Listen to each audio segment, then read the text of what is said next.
Dear students, welcome to my English class. പ്രിയപ്പെട്ട വിദ്യാർത്ഥികളെ, ഇന്നത്തെ ഒരു ക്ലാസ്സിലൂടെ നാം ഡിസ്കസ് ചെയ്യുന്നത് നമ്മുടെ +1 ഇംഗ്ലീഷ് എക്സാമുമായി ബന്ധപ്പെട്ട് കഴിഞ്ഞ വർഷങ്ങളിൽ ചോദിച്ചിട്ടുള്ള ചോദ്യങ്ങളും ഈ ഓരോ ചോദ്യങ്ങൾക്കും എങ്ങനെയാണ് ആൻസർ ചെയ്യുക എന്നുള്ളതുമാണ് ഇന്നത്തെ ഒരു ക്ലാസ്സിലൂടെ നാം ഡിസ്കസ് ചെയ്യുന്നത്. ഓക്കെ, നമുക്ക് നമ്മുടെ ക്ലാസ്സിലേക്ക് പ്രവേശിക്കാം. Questions 1 to 8. Answer any 4 questions. Each carries 1 score. 1 മുതൽ 8 വരെയുള്ള ചോദ്യങ്ങളിൽ ഏതെങ്കിലും 4 ചോദ്യങ്ങൾക്ക് ഉത്തരങ്ങൾ എഴുതുക. ഓരോ ചോദ്യത്തിനും 1 മാർക്ക് വീതം. Read the passage given below and answer the questions that follow. താഴെ തന്നിട്ടുള്ള ഒരു പാസേജ് വായിക്കുക, അതിന് താഴെയുള്ള ചോദ്യങ്ങൾക്ക് ഉത്തരങ്ങൾ കണ്ടെത്തുക. The garlands wither on your brow, then boast no more your mighty deeds. Upon this purple altar now see how the victim bleeds. Okay, death the leveller എന്ന കവിതയിൽ നിന്നുള്ള 4 വരികളാണ് ഇവിടെ തന്നിട്ടുള്ളത്. ഈ ഒരു കവിത വളരെ വിശദമായിട്ട് തന്നെ ഇതിന് മുമ്പെയുള്ള ക്ലാസ്സുകളിലൂടെ നാം പരിചയപ്പെട്ടിട്ടുള്ളതാണ്. അപ്പോൾ അതിൻ്റെ മീനിങ് ഇവിടെ വിശദീകരിക്കുന്നില്ല. ഇനി നമുക്ക് ചോദ്യത്തിലേക്ക് പ്രവേശിക്കാം. First question, write the name of the poem from which these lines are taken. ഈ വരികൾ ഏത് കവിതയിൽ നിന്നുള്ളതാണ് എന്നുള്ളതാണ് ചോദ്യം. നമുക്കറിയാം, ഡെത്ത് ദ ലെവലർ എന്ന കവിതയിൽ നിന്നുള്ള വരികളാണ് ഇവിടെ തന്നിട്ടുള്ളത്. ഓക്കെ, നമുക്ക് ആൻസർ എഴുതാം, Death the Leveller. Next question, name the poet. കവിയുടെ പേര്. നമുക്കറിയാം, ഡെത്ത് ദ ലെവലർ എന്ന കവിത എഴുതിയിട്ടുള്ളത് ജെയിംസ് ഷേർലിയാണ്. ഓക്കെ, നമുക്ക് ആൻസർ എഴുതാം, James Shirley. Next question, what does death's purple altar refer to. ഇവിടെ മരണത്തിൻ്റെ പർപ്പിൾ അൾത്താര എന്നതുകൊണ്ട് ഉദ്ദേശിക്കുന്നത് എന്താണ്? നമുക്കറിയാം, ഡെത്ത്സ് പർപ്പിൾ ഓൾട്ടർ എന്നതുകൊണ്ട് ഉദ്ദേശിക്കുന്നത് അനിവാര്യമായ മരണത്തെയാണ്, അതായത് ഒഴിച്ചുകൂടാൻ പറ്റാത്ത മരണത്തെയാണ്. അതുപോലെ തന്നെ പർപ്പിൾ എന്ന ഒരു നിറം സൂചിപ്പിക്കുന്നത് യുദ്ധഭൂമിയിലെ രക്തത്തെയാണ്, രക്തത്തിൻ്റെ നിറത്തെയാണ് സൂചിപ്പിക്കുന്നത്. ഓക്കെ, നമുക്ക് ആൻസർ എഴുതാം, ഇനവിറ്റബിൾ ഡെത്ത്, അനിവാര്യമായ മരണം. ഓക്കെ, ഇനി ഈ ഒരു ചോദ്യത്തിന് നമുക്ക് എഴുതാൻ പറ്റാവുന്ന മറ്റു ചില ഉത്തരങ്ങളാണ് ബാറ്റിൽ ഗ്രൗണ്ട്, അതായത് യുദ്ധഭൂമി, then bloodshed in the battlefield, യുദ്ധഭൂമിയിലെ രക്തച്ചൊരിച്ചിൽ. അതുപോലെ തന്നെ എഴുതാൻ പറ്റാവുന്ന മറ്റൊരു ആൻസറാണ് ഡെത്ത് ഇറ്റ് സെൽഫ്, മരണം തന്നെയാണ് ഇവിടെ ഉദ്ദേശിക്കുന്നത് എന്ന് നമുക്ക് എഴുതാം. ഓക്കെ, ഇതിൽ ഏത് ഉത്തരം എഴുതിയാലും മാർക്ക് ലഭിക്കുന്നതാണ്. ഏറ്റവും സ്യൂട്ടബിൾ ആയിട്ടുള്ള ഉത്തരമാണ് ഇനവിറ്റബിൾ ഡെത്ത്, അനിവാര്യമായ മരണം. Then fourth question, identify 1 figure of speech used in these lines. ഈ വരികളിൽ ഉപയോഗിച്ചിട്ടുള്ള ഏതെങ്കിലും ഒരു ഫിഗർ ഓഫ് സ്പീച്ച് തിരിച്ചറിയുക. ഓക്കെ, ഇവിടെ ഉപയോഗിച്ചിട്ടുള്ള ഫിഗർ ഓഫ് സ്പീച്ചുകളാണ് പേഴ്സോണിഫിക്കേഷൻ, ദെൻ ഓക്സിമോറോൺ, അതുപോലെ തന്നെ ഇവിടെ ഉപയോഗിച്ചിട്ടുള്ള പോയറ്റിക് ഡിവൈസ് ആണ് അലിട്രേഷൻ. ഇവയിൽ ഏത് ആൻസർ എഴുതിയാലും നമുക്ക് മാർക്ക് ലഭിക്കുന്നതാണ്.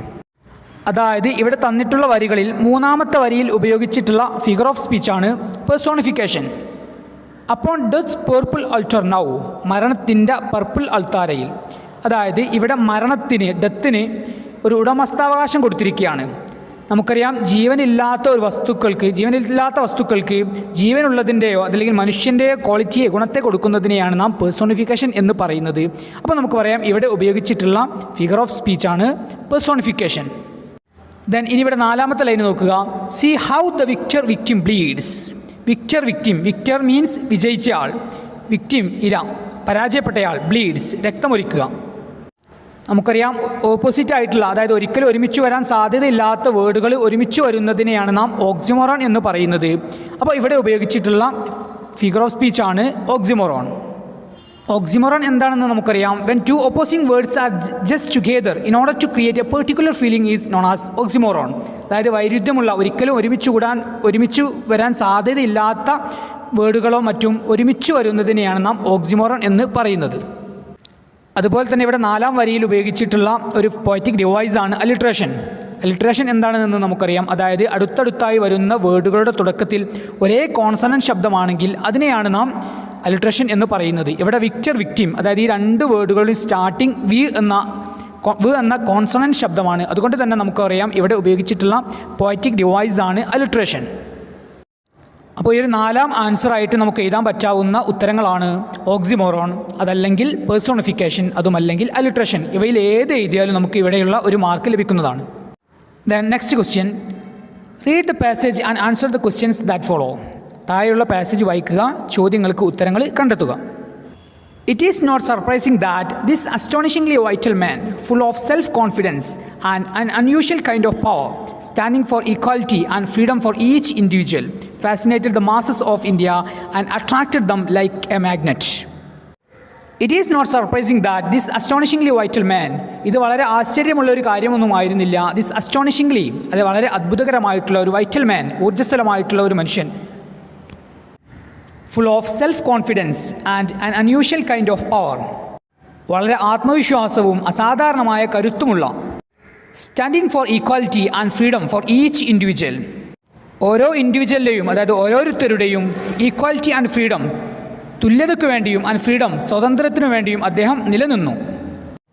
And fascinated the masses of India and attracted them like a magnet, ഇന്ത്യയിലെ എല്ലാ തരത്തിലുള്ള ജനങ്ങളെയും അദ്ദേഹം ഒരു മാഗ്നറ്റ് പോലെ, ഒരു കാന്തത്തെ പോലെ അദ്ദേഹം ആകർഷിക്കുകയും ചെയ്തു. നമുക്കറിയാം ഇവിടെ തന്നിട്ടുള്ളത് ആൻഡ് ദെൻ ഗാന്ധി കെയിം എന്നുള്ള ആ ഒരു ചാപ്റ്ററിൽ നിന്നുള്ള ഏതാനും ചില വരികളാണ്, സെൻറ്റൻസുകളാണ് ഇവിടെ തന്നിട്ടുള്ളത്. ഇവിടെ ആരെക്കുറിച്ചാണ് പറയുന്നത്? നമുക്കറിയാം മഹാത്മാഗാന്ധിജിയെക്കുറിച്ചാണ് ഈ ഒരു വരികളിലൂടെ പറയുന്നത്. ഓക്കെ, ഇനി നമുക്ക് ചോദ്യത്തിലേക്ക് പ്രവേശിക്കാം. 5th question, who is a man mentioned in this passage? ഈ ഒരു പാസേജിൽ പരാമർശിച്ചിട്ടുള്ളത് ആരെയാണ്? നമുക്കറിയാം ഈ ഒരു പാസേജിലൂടെ പരാമർശിച്ചിട്ടുള്ളത് മഹാത്മാഗാന്ധിജിയാണ്. ഓക്കെ, നമുക്ക് ആൻസർ എഴുതാം. മഹാത്മാഗാന്ധി ഓർ ഗാന്ധി ഓർ ഗാന്ധിജി, ഇവയിൽ ഏത് ആൻസർ എഴുതിയാലും നമുക്ക് ഒരു മാർക്ക് ലഭിക്കും. ഏതെങ്കിലും ഒന്ന് മാത്രം എഴുതുക. Then 6th question, what kind of unusual power does he have? എന്ത് തരത്തിലുള്ള അസാധാരണമായിട്ടുള്ള കരുത്തായിരുന്നു അദ്ദേഹത്തിന് ഉണ്ടായിരുന്നത്? നമുക്കറിയാം ഈ ഒരു പാസേജിലൂടെ പറയുന്നുണ്ട് അൺയൂഷ്വൽ കൈൻഡ് ഓഫ് പവർ, അസാധാരണമായിട്ടുള്ളൊരു കരുത്തുണ്ടായിരുന്നു. സ്റ്റാൻഡിങ് ഫോർ ഈക്വാലിറ്റി, തുല്യതയ്ക്ക് വേണ്ടിയും, and freedom for each individual, അതുപോലെ തന്നെ ഓരോ ഇൻഡിവിജ്വലിൻ്റെയും സ്വാതന്ത്ര്യത്തിന് വേണ്ടിയും, and fascinated the masses of India, ഇന്ത്യയിലെ ജനങ്ങളെ അദ്ദേഹം അട്രാക്റ്റ് ചെയ്തു. And attracted them like a magnet, ഏതുപോലെ? ലൈക്ക് എ മാഗ്നറ്റ്, ഗാന്ധത്തെ പോലെ. ഓക്കെ, നമുക്ക് ആൻസർ ആയിട്ട് എഴുതാം. Attracted all kinds of people towards him, എല്ലാ തരത്തിലുള്ള ആളുകളെയും അദ്ദേഹത്തിലേക്ക് ആകർഷിപ്പിച്ചു. അങ്ങനെ ഒരു ആൻസർ എഴുതാം. അതല്ലെങ്കിൽ fascinated the masses of India, ഇന്ത്യയിലെ എല്ലാ ജനങ്ങളെയും അദ്ദേഹം ഫാസിനേറ്റഡ്, അട്രാക്റ്റ് ചെയ്തു. അതുമല്ലെങ്കിൽ നമുക്ക് ഇവിടെ എഴുതാൻ പറ്റാവുന്ന മറ്റൊരു ആൻസറാണ് stood for equality and freedom for each individual, ഓരോ ഇൻഡിവിജ്വലിൻ്റെയും സ്വതന്ത്രത്തിനു വേണ്ടിയും അതുപോലെ തന്നെ തുല്യതയ്ക്ക് വേണ്ടിയും അദ്ദേഹം നിലനിന്നു. ഇതും ആൻസറായിട്ട് നമുക്ക് എഴുതാം. ഇതിൽ ഏറ്റവും സ്യൂട്ടബിൾ ആയിട്ടുള്ളത് ആദ്യത്തെ 2 എണ്ണമാണ്. ഓക്കെ, അപ്പോൾ ഇതിൽ ഏത് എഴുതിയാലും നമുക്ക് ഒരു മാർക്ക് ലഭിക്കുന്നതാണ്. Then 7th question, pick out A word from the above lines which means full of energy. Full of energy, ഊർജ്ജം നിറഞ്ഞ, അതല്ലെങ്കിൽ ഊർജ്ജസ്വലനായിട്ടുള്ള, ഈ ഒരു മീനിങ് വരുന്ന വേർഡ് മുകളിൽ നിന്നുള്ള പാസേജിൽ നിന്ന് കണ്ടെത്തുക. ഓക്കെ, ഇതേ മീനിങ് വരുന്ന ഈ ഒരു പാസേജിലുള്ള ഒരു വേർഡാണ് വൈറ്റൽ. വൈറ്റൽ മീൻസ് ഊർജ്ജസ്വലനായിട്ടുള്ള, അതായത് ഊർജ്ജം നിറഞ്ഞ. ഓക്കെ, നമുക്ക് ആൻസർ ആയിട്ട് എഴുതാം vital. Then next question, from which lesson is this passage taken? Who is the author? ഏത് പാഠഭാഗത്തു നിന്നാണ്, ഏത് ലെസണിൽ നിന്നാണ് ഈ ഒരു പാസേജ് എടുത്തിട്ടുള്ളത്? Then who is the author? ആരാണ് അതിൻ്റെ ഓഥർ, എഴുത്തുകാരൻ? നമുക്കറിയാം ഈ ഒരു പാസേജ് എടുത്തിട്ടുള്ളത് ആൻഡ് ദെൻ ഗാന്ധി കെയിം എന്നുള്ള ആ ഒരു ചാപ്റ്ററിൽ നിന്നാണ്, ആ ഒരു പാഠഭാഗത്ത് നിന്നാണ്. അതുപോലെ തന്നെ അത് എഴുതിയിട്ടുള്ളത് ജവഹർലാൽ നെഹ്റു ആണ്. ഓക്കെ, നമുക്ക് ആൻസർ എഴുതാം. And then Gandhi came by Jawaharlal Nehru. Okay, ഈ ഒരു ചോദ്യങ്ങൾ കാണുന്ന സമയത്ത് നമുക്ക് മനസ്സിലാക്കാം, നിർബന്ധമായിട്ടും നാം പഠിച്ചിട്ടുള്ള ഓരോ ചാപ്റ്ററും, അതായത് ഓരോ ചാപ്റ്ററിൻ്റെ ഒരു ടൈറ്റിലും അതുപോലെ തന്നെ എഴുത്തുകാരൻ്റെ പേരും നിർബന്ധമായിട്ടും നാം പഠിച്ചിട്ടുണ്ടായിരിക്കണം. Then next questions 9 to 12. Answer any 2 in about 30 words. Each carries 2 scores. 9 മുതൽ 12 വരെയുള്ള 4 ചോദ്യങ്ങളിൽ ഏതെങ്കിലും 2 ചോദ്യങ്ങൾക്ക് ഉത്തരങ്ങൾ എഴുതുക. 9th question. Imagine the words that the mother of the young seagull could use to motivate him to fly. Write 2 sentences for the mother. കുട്ടിക്കടൽക്കാക്കയെ പറപ്പിക്കുന്നതിനു വേണ്ടി അതിനെ പ്രോത്സാഹിപ്പിക്കാൻ അമ്മ പക്ഷി പറയുന്ന 2 വാക്യങ്ങൾ എഴുതുക. അതായത് കുട്ടിക്കടൽക്കാക്ക പറക്കാൻ വേണ്ടി പേടിച്ച് ആ ഒരു ലഡ്ജിൽ നിൽക്കുന്ന സമയത്ത് അതിനെ പറപ്പിക്കുന്നതിന് വേണ്ടി അതിൻ്റെ അമ്മ പക്ഷി അതിനെ പ്രോത്സാഹിപ്പിച്ചുകൊണ്ട് പറയുന്ന 2 വാക്യങ്ങൾ എഴുതുക.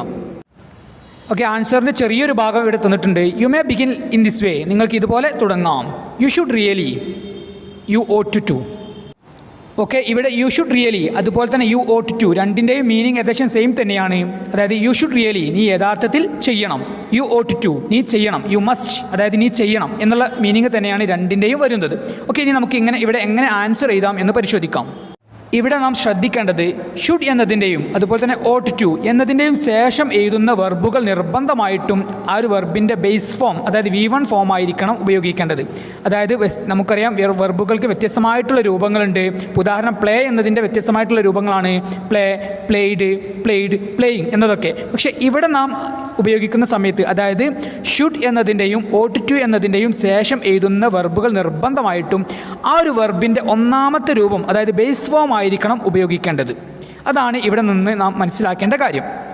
അതായത് മോഡൽ ഓക്സിലറി വെർബുകളായിട്ടുള്ള can, could, shall, should, will, would, may, might, must, ought to തുടങ്ങിയ മോഡൽ ഓക്സിലറി വെർബുകളുടെ ശേഷം എഴുതുന്ന വെർബുകൾ, മെയിൻ വെർബുകൾ നിർബന്ധമായിട്ടും ആ ഒരു വെർബിൻ്റെ ഒന്നാമത്തെ രൂപം ബേസ് രൂപമായിരിക്കണം നാം ഉപയോഗിക്കേണ്ടത്. ഉദാഹരണമായിട്ട് പറയുകയാണെങ്കിൽ ഗോ എന്ന മെയിൻ വെർബിൻ്റെ വ്യത്യസ്തമായിട്ടുള്ള രൂപങ്ങളാണ് വെൻറ്റ്, ഗോൺ, ഗോയിങ് എന്നിവയെല്ലാം. അപ്പോൾ ഇവിടെ നാം മോഡൽ ഓക്സിലറി വെർബിൻ്റെ കൂടെ ഇവയിൽ ഏതെങ്കിലും എഴുതേണ്ടി വരികയാണെങ്കിൽ നിർബന്ധമായിട്ടും നാം എഴുതേണ്ടത് ഗോ എന്നതിൻ്റെ ബേസ് ഫോം ആയിട്ടുള്ള ഇവയുടെ ബേസ് ഫോം ആയിട്ടുള്ള ഗോ എന്ന വെർബ് മാത്രമേ നാം ഈ ഒരു മോഡൽ ഓക്സിലറി വെർബിൻ്റെ കൂടെ എഴുതാൻ പാടുള്ളൂ. അതല്ലാതെ ഒരിക്കലും വെൻറ്റ് എന്നോ അതല്ലെങ്കിൽ ഗോൺ എന്നോ അതല്ലെങ്കിൽ ഗോയിങ് എന്നോ എന്നൊന്നും മോഡൽ ഓക്സിലറി വെർബിൻ്റെ കൂടെ നാം എഴുതാൻ പാടില്ല. അതായത് നാം മനസ്സിലാക്കേണ്ടത് മോഡൽ ഓക്സിലറി വെർബുകളായിട്ടുള്ള can, could, shall, should, will, would, may, might, must, ought to തുടങ്ങിയവയുടെ ശേഷം നിർബന്ധമായിട്ടും നാം വെർബിൻ്റെ ഒന്നാം രൂപം മാത്രമേ എഴുതാൻ പാടുള്ളൂ. അതല്ലെങ്കിൽ V2 V3 ING ഫോം ഒന്നും ഇവയുടെ കൂടെ നാം എഴുതാൻ പാടില്ല. അപ്പോൾ ഇവിടെ ചോദ്യത്തിൽ തന്നിട്ടുള്ള രണ്ട് മോഡൽ ഓക്സിലറി വെർബുകളാണ് ഷുഡ് അതുപോലെ തന്നെ ought to. അതായത് ഇവയ്ക്ക് ശേഷം നിർബന്ധമായിട്ടും എഴുതുന്ന നാം ഉദ്ദേശിക്കുന്ന ഏതാണ് വെർബ് ആ ഒരു വെർബിൻ്റെ ഒന്നാമത്തെ രൂപം മാത്രമേ നാം എഴുതാൻ പാടുള്ളൂ. അതിൻ്റെ അടിസ്ഥാനത്തിലായിരിക്കും ഇവിടെ നമുക്ക് മാർക്ക് ലഭിക്കുന്നത്. ഇനി നമുക്കറിയാം ഷുഡ് എന്നതിൻ്റെയും ought to എന്നതിൻ്റെയും മീനിങ് ആണ് ചെയ്യണം, അതായത് മസ്റ്റ് എന്നുള്ളതാണ് ഇതിൻ്റെ മീനിങ്. അതായത് നീ ചെയ്യണം എന്നുള്ള അർത്ഥമാണ് ഇവിടെ വരുന്നത്. അതായത് ഇവിടെ അമ്മ പക്ഷി കുട്ടിക്കടൽക്കാക്കയെ പ്രോത്സാഹിപ്പിക്കുന്നതിന് വേണ്ടി ഉപയോഗിക്കുന്ന സെൻറ്റൻസ് ആണ് ഇവിടെ നമ്മോട് എഴുതാൻ പറഞ്ഞിട്ടുള്ളത്. ഓക്കെ, അമ്മ പക്ഷി കുട്ടിപ്പക്ഷിയോട് പ്രോത്സാഹിപ്പിക്കുന്നതിന് വേണ്ടി പറയുന്ന കാര്യങ്ങൾ നമുക്ക് മലയാളത്തിലൂടെ ഇങ്ങനെ പറയാം: നീ ഞങ്ങളുടെ കൂടെ പറക്കണം, നീ നിൻ്റെ ചിറകുകൾ അടിക്കാൻ ശ്രമിക്കണം, നീ നന്നായിട്ട് ഹാർഡ് വർക്ക് ചെയ്യണം, നീ നിൻ്റെ പേടിയെ ഓവർകം ചെയ്യണം തുടങ്ങിയ കാര്യങ്ങളൊക്കെ നമുക്ക് പറയാം. ഓക്കെ, ഇനി നമുക്ക് ഇംഗ്ലീഷിലേക്ക് വരാം. നമുക്ക് ഇവിടെ എഴുതാൻ പറ്റാവുന്ന ചില ആൻസറുകളാണ്: you should really trust us, നീ യഥാർത്ഥത്തിൽ നമ്മെ വിശ്വസിക്കണം. You should really try to fly, നീ യഥാർത്ഥത്തിൽ പറക്കാൻ ശ്രമിക്കണം. You should really flap your wings, നീ യഥാർത്ഥത്തിൽ നിൻ്റെ ചിറകുകൾ അടിക്കാൻ ശ്രമിക്കണം. You should really muster up courage, നീ യഥാർത്ഥത്തിൽ ധൈര്യം ഒരുമിച്ച് കൂട്ടണം. You should really overcome your fear, നീ യഥാർത്ഥത്തിൽ നിൻ്റെ പേടിയെ തരണം ചെയ്യണം. You should really work hard to fly, നീ യഥാർത്ഥത്തിൽ പറക്കാൻ വേണ്ടി ഹാർഡ് വർക്ക് കഠിനാധ്വാനം ചെയ്യണം. You should really be confident, നീ യഥാർത്ഥത്തിൽ ആത്മവിശ്വാസമുള്ളവനായിരിക്കണം. You should really be brave, നീ യഥാർത്ഥത്തിൽ ധൈര്യമുള്ളവനായിരിക്കണം. You should really try hard to fly, നീ പറക്കുന്നതിന് വേണ്ടി കഠിനമായിട്ട് ശ്രമിക്കണം. You should really listen what I am saying, ഞാൻ എന്താണ് പറയുന്നത് എന്ന് നീ ശ്രദ്ധിച്ച് കേൾക്കണം. ഓക്കെ, ഇതുപോലെയുള്ള ആൻസറുകൾ നമുക്ക് ഇതിന് ഉത്തരമായിട്ട് എഴുതാം. ഇവയിൽ ഏതെങ്കിലും ഒന്ന് മാത്രം എഴുതിയാൽ മതി, കാരണം ഇവിടെ 1 മാർക്ക് മാത്രമാണ് ഇതിന് ലഭിക്കുന്നത്. അപ്പോൾ ഒന്ന് മാത്രം, ഏതെങ്കിലും ഇഷ്ടമുള്ള ഒന്ന് മാത്രം എഴുതിയാൽ മതി. ഇനി ought to വെച്ചിട്ട്, ought to എന്നതിൻ്റെ മീനിങ് സെയിം തന്നെയാണ്, നീ ചെയ്യണം എന്നുള്ള മീനിങ് തന്നെയാണ് വരുന്നത്. ought to വെച്ചിട്ടുള്ള ഉദാഹരണങ്ങൾ പരിശോധിക്കാം. യു ought to ജമ്പ്, നീ ചാടണം. You ought to flap your wings, നിൻ്റെ ചിറകുകൾ അടിക്കാൻ നീ ശ്രമിക്കണം. You ought to be confident, നീ ആത്മവിശ്വാസമുള്ളവനായിരിക്കണം. You ought to fly with us, നീ നമ്മോട് കൂടെ പറക്കണം. You ought to recognise your ability, നിൻ്റെ കഴിവുകൾ നീ തിരിച്ചറിയണം. You ought to learn the art of flight, നീ പറക്കലിൻ്റെ കല പഠിക്കണം, അതായത് പറക്കാൻ നീ പഠിക്കണം. ഓക്കെ, ഇവിടെ ought to വെച്ചിട്ടുള്ള ഉദാഹരണങ്ങളാണ് ഇവിടെ നാം ഡിസ്കസ് ചെയ്തിട്ടുള്ളത്. ഇവയിൽ ഇതേപോലെയുള്ള ഏതെങ്കിലും ഒന്ന് നാം എഴുതുക, അതായത് ഇതിനും 1 മാർക്കാണ് ലഭിക്കുന്നത്. അപ്പോൾ ഇവയിൽ ഇഷ്ടമുള്ള ഏതെങ്കിലും ഒന്ന് മാത്രം എഴുതുക. ഓക്കെ, 9ാമത്തെ ക്വസ്റ്റ്യൻ്റെ ആൻസറായിട്ട് നമുക്ക് എഴുതാം: you should really overcome your fear, നീ യഥാർത്ഥത്തിൽ നിൻ്റെ പേടിയെ ഓവർകം ചെയ്യണം, തരണം ചെയ്യണം. You ought to jump and flap your wings, നീ ചാടുകയും നിൻ്റെ ചിറകുകൾ അടിക്കുകയും ചെയ്യണം. നെക്സ്റ്റ് ക്വസ്റ്റ്യൻ, ഇതും ഗ്രാമർ ഭാഗത്ത് നിന്നുള്ള ചോദ്യമാണ്. ചോദ്യം നോക്കാം. Choose the correct alternative from the brackets and fill in the blanks. ബ്രാക്കറ്റിൽ നിന്ന് യോജിക്കുന്ന വേർഡ് സെലക്ട് ചെയ്യുക, ബ്ലാങ്ക്സ് ഫിൽ ചെയ്യുക. ചോദ്യം നോക്കാം. 8 miles dash not a short distance, is or are. അതായത് ബ്രാക്കറ്റിലുള്ളത് ഈസ് അതല്ലെങ്കിൽ ആർ. നമുക്കറിയാം ഈസ് എന്നത് സിംഗുലർ ആണ്, ഒന്നാണ്. ദെൻ ആർ എന്നതുള്ളത് പ്ലൂരലാണ്, അതായത് ഒന്നിലധികമാണ്. അതായത് നാം സെൻറ്റൻസ് എഴുതുന്ന സമയത്ത് അതിൻ്റെ സബ്ജക്റ്റ് സിംഗുലർ ആണ് എങ്കിൽ, ഒന്നാണ് എങ്കിൽ അതിൻ്റെ കൂടെ ഈസാണ് വരിക. അതല്ല സബ്ജക്റ്റ് ഒന്നിലധികമാണ് എങ്കിൽ അതിൻ്റെ കൂടെ ആർ ആണ് വരിക. ഉദാഹരണമായിട്ട് പറയുകയാണെങ്കിൽ, ഒരു ആൺകുട്ടി കളിക്കുകയാണ്. A boy is playing. The next, ആൺകുട്ടികൾ കളിക്കുകയാണ്. The boys are playing. അപ്പോൾ ഒന്ന് എന്നതിൻ്റെ കൂടെ ഒരു ആൺകുട്ടി എന്നുള്ളതിൻ്റെ കൂടെ ഈസാണ് വന്നിട്ടുള്ളത്. അതുപോലെ തന്നെ ആൺകുട്ടികൾ ഒന്നിലധികം ഉള്ളതിൻ്റെ കൂടെ ആർ ആണ് വന്നിട്ടുള്ളത്. ഇനി നമുക്ക് ചോദ്യത്തിലേക്ക് വരാം.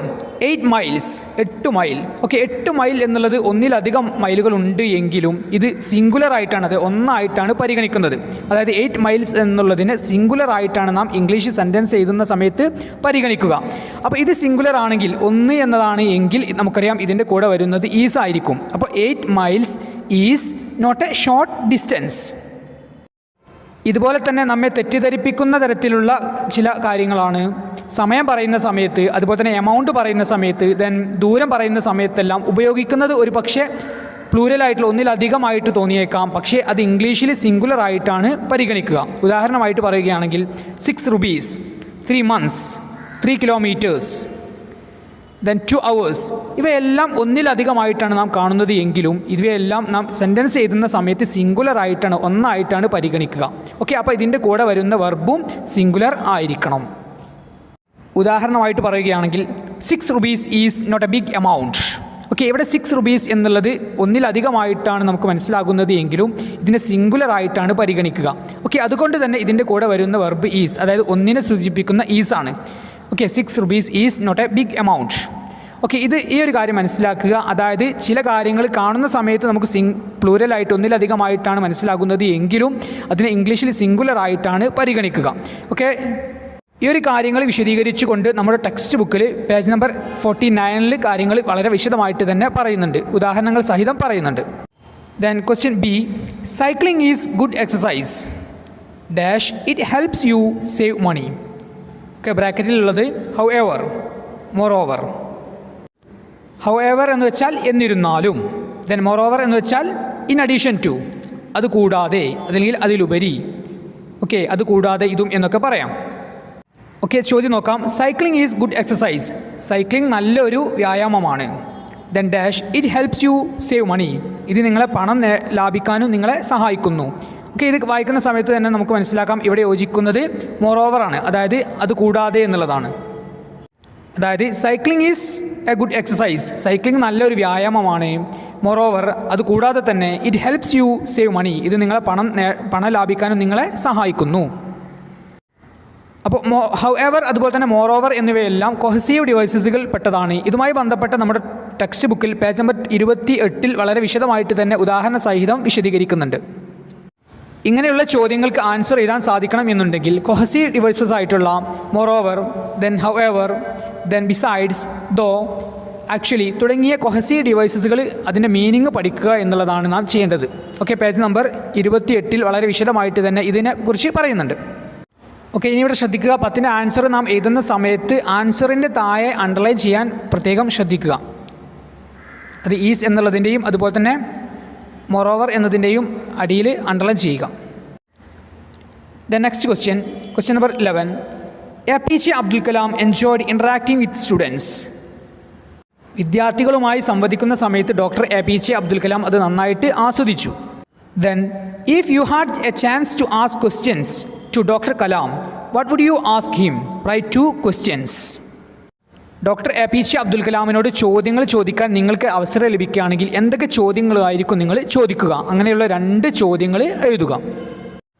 അതായത് ഐ വിൽ ഫ്ലൈ എന്ന ആ ഒരു ചാപ്റ്ററിലൂടെ, ആ ഒരു സ്പീച്ചിലൂടെ ഡോക്ടർ APJ അബ്ദുൽ കലാം നമ്മോട് പറയുന്നുണ്ട് അദ്ദേഹത്തോട് ധാരാളം വിദ്യാർത്ഥികൾ ചോദ്യം ചോദിക്കുന്നതും അത് അദ്ദേഹം ആസ്വദിക്കുന്നതും അദ്ദേഹം അതിന് മറുപടി നൽകുന്നതും എല്ലാം ആ ഒരു സ്പീച്ചിലൂടെ അദ്ദേഹം പറയുന്നുണ്ട്. ഇനി ഇവിടെയുള്ള ചോദ്യം ഇതാണ്, നമുക്ക് ഡോക്ടർ APJ അബ്ദുൽ കലാമിനോട് ചോദ്യം ചോദിക്കാനുള്ള അവസരം ലഭിക്കുകയാണെങ്കിൽ നാം ചോദിക്കുന്ന 2 ചോദ്യങ്ങളാണ്. ഓക്കെ, നമുക്ക് എങ്ങനെയുള്ള ചോദ്യങ്ങൾ, അതായത് ഡോക്ടർ APJ അബ്ദുൽ കലാമിനോട് ചോദിക്കാൻ സാധിക്കുന്ന ഏത് ചോദ്യവും ഇവിടെ നമുക്ക് ചോദിക്കാം.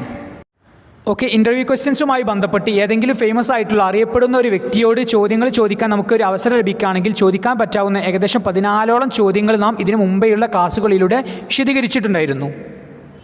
അതിലുള്ള ഭൂരിപക്ഷം ചോദ്യങ്ങളും ഇവിടെ യോജിക്കുന്ന ചോദ്യങ്ങളാണ്, അതായത് ഡോക്ടർ APJ അബ്ദുൽ കലാമിനോട് ചോദിക്കാൻ പറ്റാവുന്ന ചോദ്യങ്ങളാണ്. എനിവേ നമുക്ക് ഇവിടെ ചോദിക്കാൻ പറ്റാവുന്ന ചില ചോദ്യങ്ങൾ നമുക്ക് ഡിസ്കസ് ചെയ്യാം. ഇവിടെ 2 ചോദ്യങ്ങൾ മാത്രമാണ് നമ്മോട് ചോദിച്ചിട്ടുള്ളത്. എങ്കിലും ചോദ്യങ്ങൾ കൂടുതൽ മനസ്സിലാകുന്നതിന് വേണ്ടി അതിലധികം ചോദ്യങ്ങൾ ഇവിടെ ഉൾപ്പെടുത്തിയിട്ടുണ്ട്. അപ്പോൾ ആൻസർ എഴുതുന്ന സമയത്ത് 2 ചോദ്യങ്ങൾ മാത്രം നാം എഴുതിയാൽ മതിയാകും. ഈ ഒരു അവസരത്തിൽ നമുക്ക് ചോദിക്കാൻ പറ്റാവുന്ന ചില ചോദ്യങ്ങളാണ്: how can V achieve success? വിജയം നമുക്ക് എങ്ങനെ നേടിയെടുക്കാൻ സാധിക്കും? How can I set A definite goal in my life? എൻ്റെ ജീവിതത്തിൽ ഒരു നിശ്ചിതമായിട്ടുള്ള ഒരു ലക്ഷ്യം സെറ്റ് ചെയ്യാൻ എനിക്ക് എങ്ങനെ സാധിക്കും?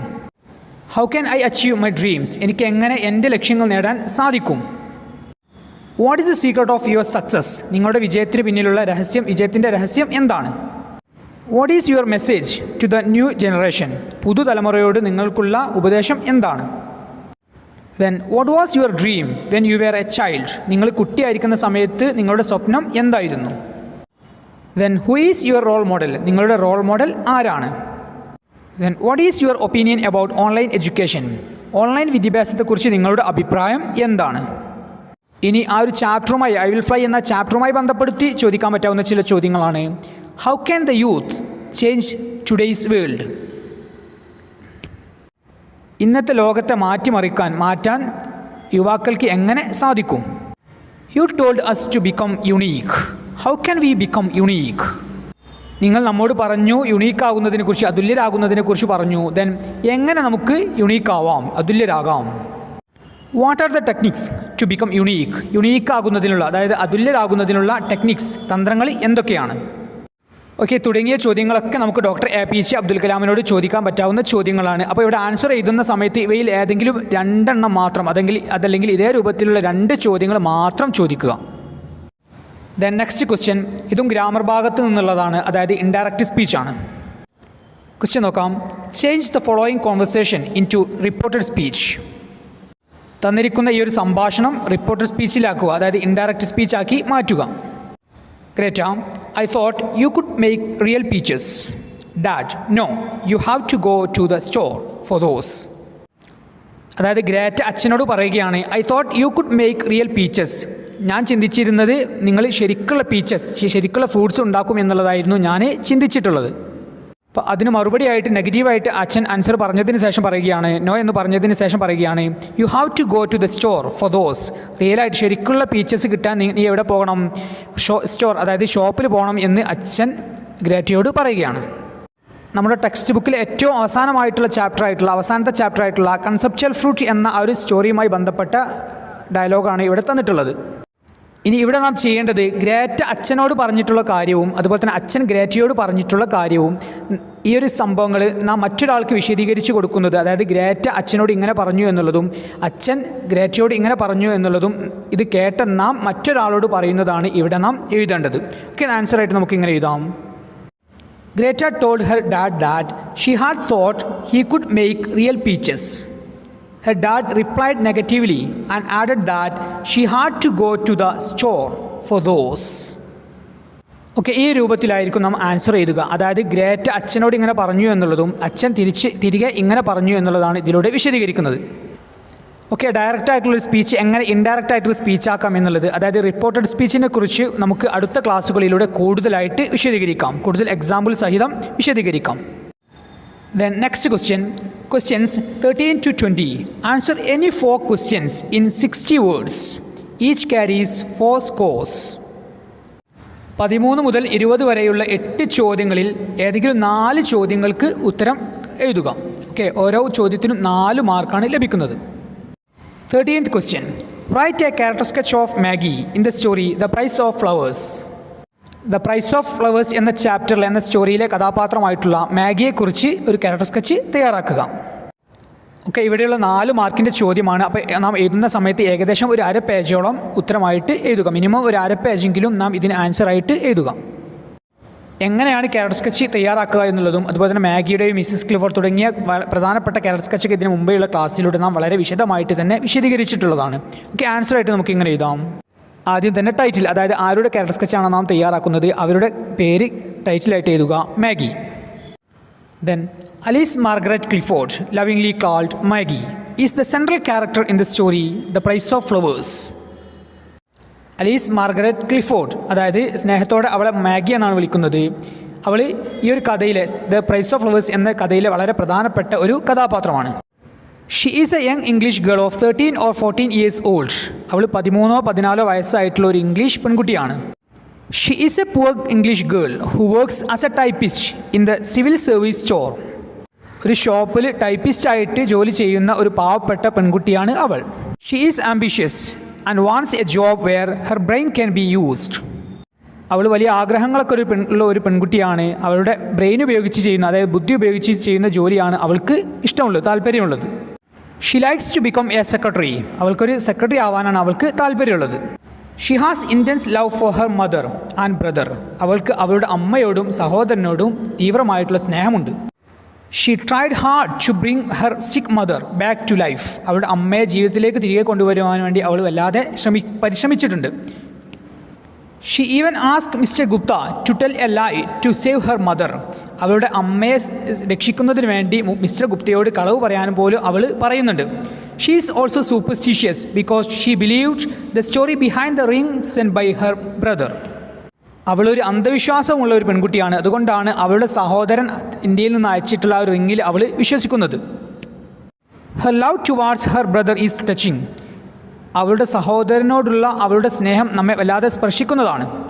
She gave the narrator a shilling to buy flowers to place them on her brother's grave.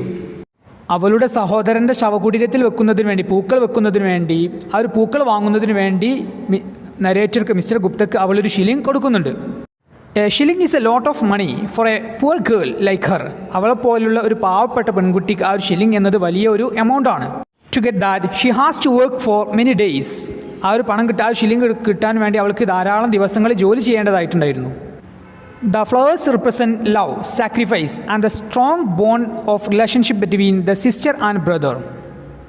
ആ ഒരു പൂക്കൾ റിപ്രസെൻ്റ് ചെയ്യുന്നത് സ്നേഹമാണ്, സാക്രിഫൈസ് ത്യാഗമാണ്, and the strong bond of relationship between the sister and brother. ആ ഒരു സഹോദരനും സഹോദരിയും തമ്മിലുള്ള ശക്തമായിട്ടുള്ള ആ ഒരു ബന്ധത്തെയാണ് അത് റിപ്രസെൻ്റ് ചെയ്യുന്നത്. Maggie's sacrifice and selfless acts brings tears to the eyes of Mr. Gupta and the readers too. മാഗിയുടെ ആ ഒരു ത്യാഗവും അതുപോലെ തന്നെ നിസ്വാർത്ഥമായിട്ടുള്ള ആ ഒരു പ്രവർത്തനങ്ങളും മിസ്റ്റർ ഗുപ്തയുടെ കണ്ണ് നിറക്കുന്നുണ്ട്. അതുപോലെ തന്നെ വായനക്കാരുടെയും കണ്ണ് അത് നിറക്കുന്നുണ്ട്. Surely she is a model for girls of her age. തീർച്ചയായിട്ടും അവളുടെ പ്രായത്തിലുള്ള പെൺകുട്ടികൾക്ക് ഒരു മോഡലാണ് Maggie. The next question, 14th question.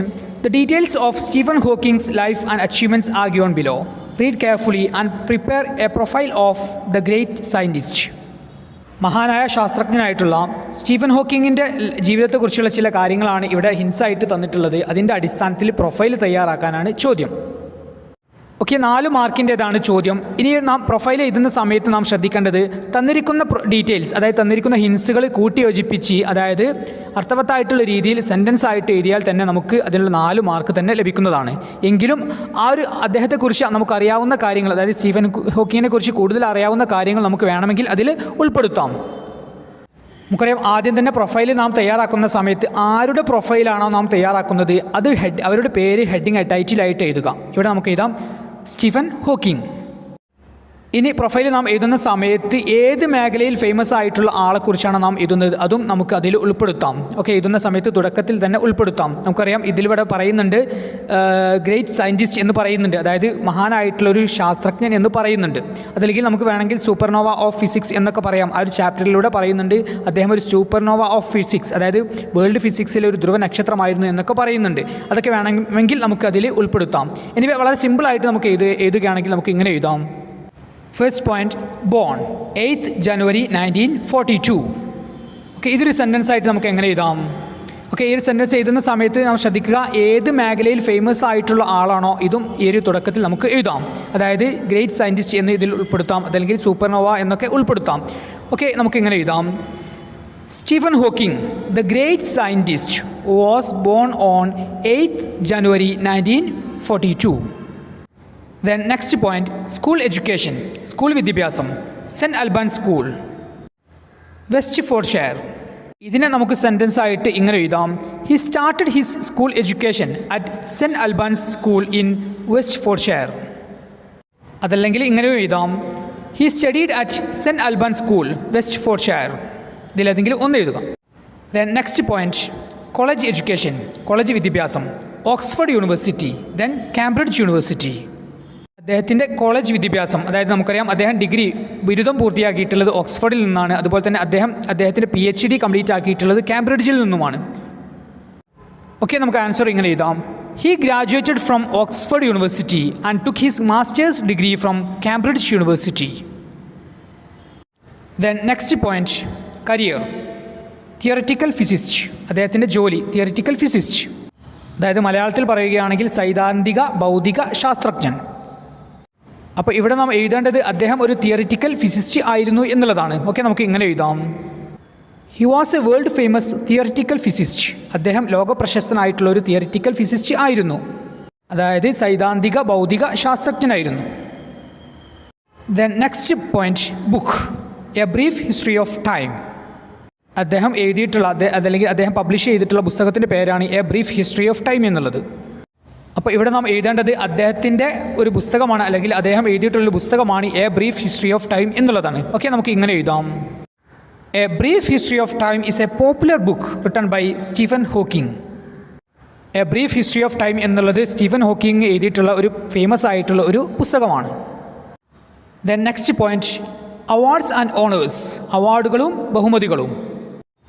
Presidential medal of freedom 2009, BBVA foundation frontiers of knowledge award 2015, pride of Britain award 2016. അപ്പോൾ ഈ ഒരു പോയിന്റിൽ പറയുന്നത് അദ്ദേഹത്തിന് ലഭിച്ചിട്ടുള്ള ധാരാളം അവാർഡുകളാണ്. അപ്പോൾ നാം എഴുതേണ്ടത് അദ്ദേഹത്തിന് ധാരാളം അവാർഡുകൾ ലഭിച്ചിട്ടുണ്ട്, ഇങ്ങനെയുള്ള അവാർഡുകളൊക്കെ അദ്ദേഹത്തിന് ലഭിച്ചിട്ടുണ്ട് എന്നുള്ളതാണ് നാം എഴുതേണ്ടത്. ഓക്കെ, നമുക്ക് ഇങ്ങനെ എഴുതാം. He had received many awards and honors during his lifetime, including the Presidential Medal of Freedom in 2009, BBVA Foundation Frontiers of Knowledge Award in 2015, and Pride of Britain Award in 2016. Then the last point, died March 14th, 2018, aged 76. അദ്ദേഹം മരണപ്പെട്ട ഡേറ്റും അതുപോലെ തന്നെ അദ്ദേഹത്തിൻ്റെ വയസ്സുമാണ് തന്നിട്ടുള്ളത്. Okay, നമുക്ക് ഇങ്ങനെ എഴുതാം. He died on 14th March 2018 at the age of 76. അതല്ലെങ്കിൽ നമുക്ക് ഇങ്ങനെ എഴുതാം. He passed away on 14th March 2018 at the age of 76.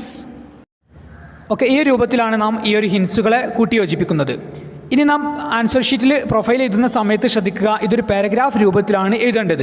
അതായത് ആദ്യം തന്നെ ആരുടെ പ്രൊഫൈലാണോ നാം എഴുതുന്നത് അദ്ദേഹത്തിൻ്റെ പേര് എഴുതുക, അതായത് Stephen Hawking.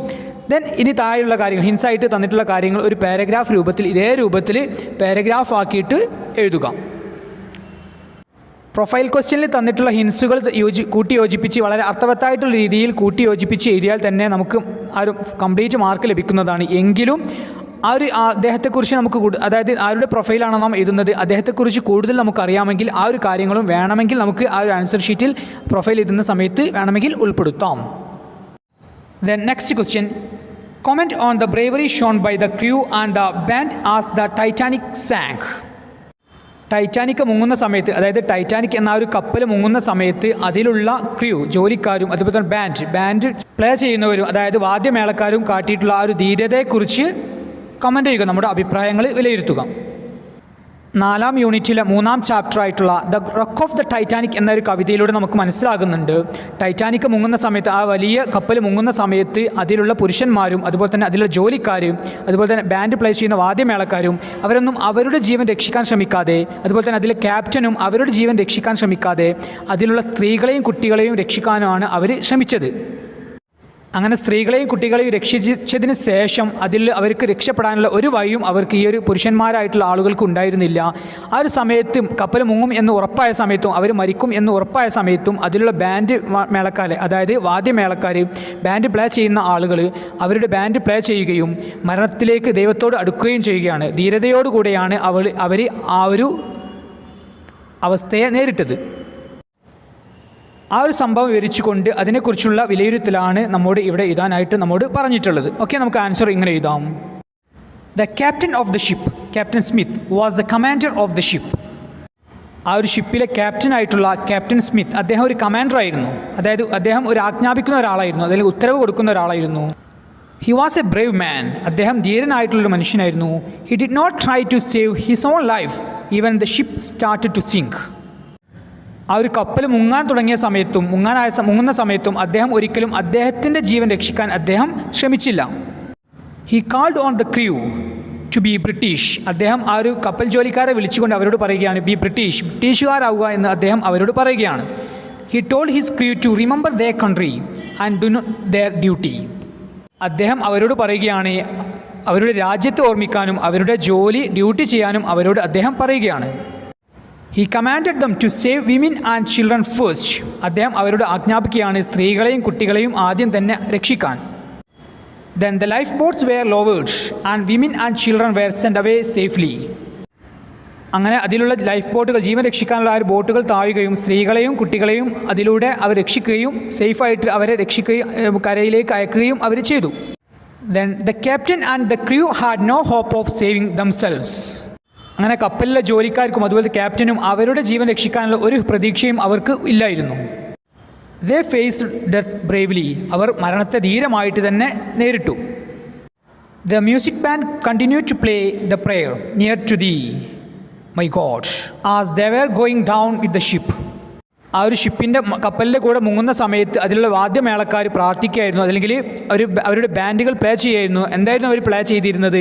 Near to thee my God, ദൈവമേ നിൻ്റെ അടുത്തേക്ക്. It shows how much Brave they were and how much duty bounded they were.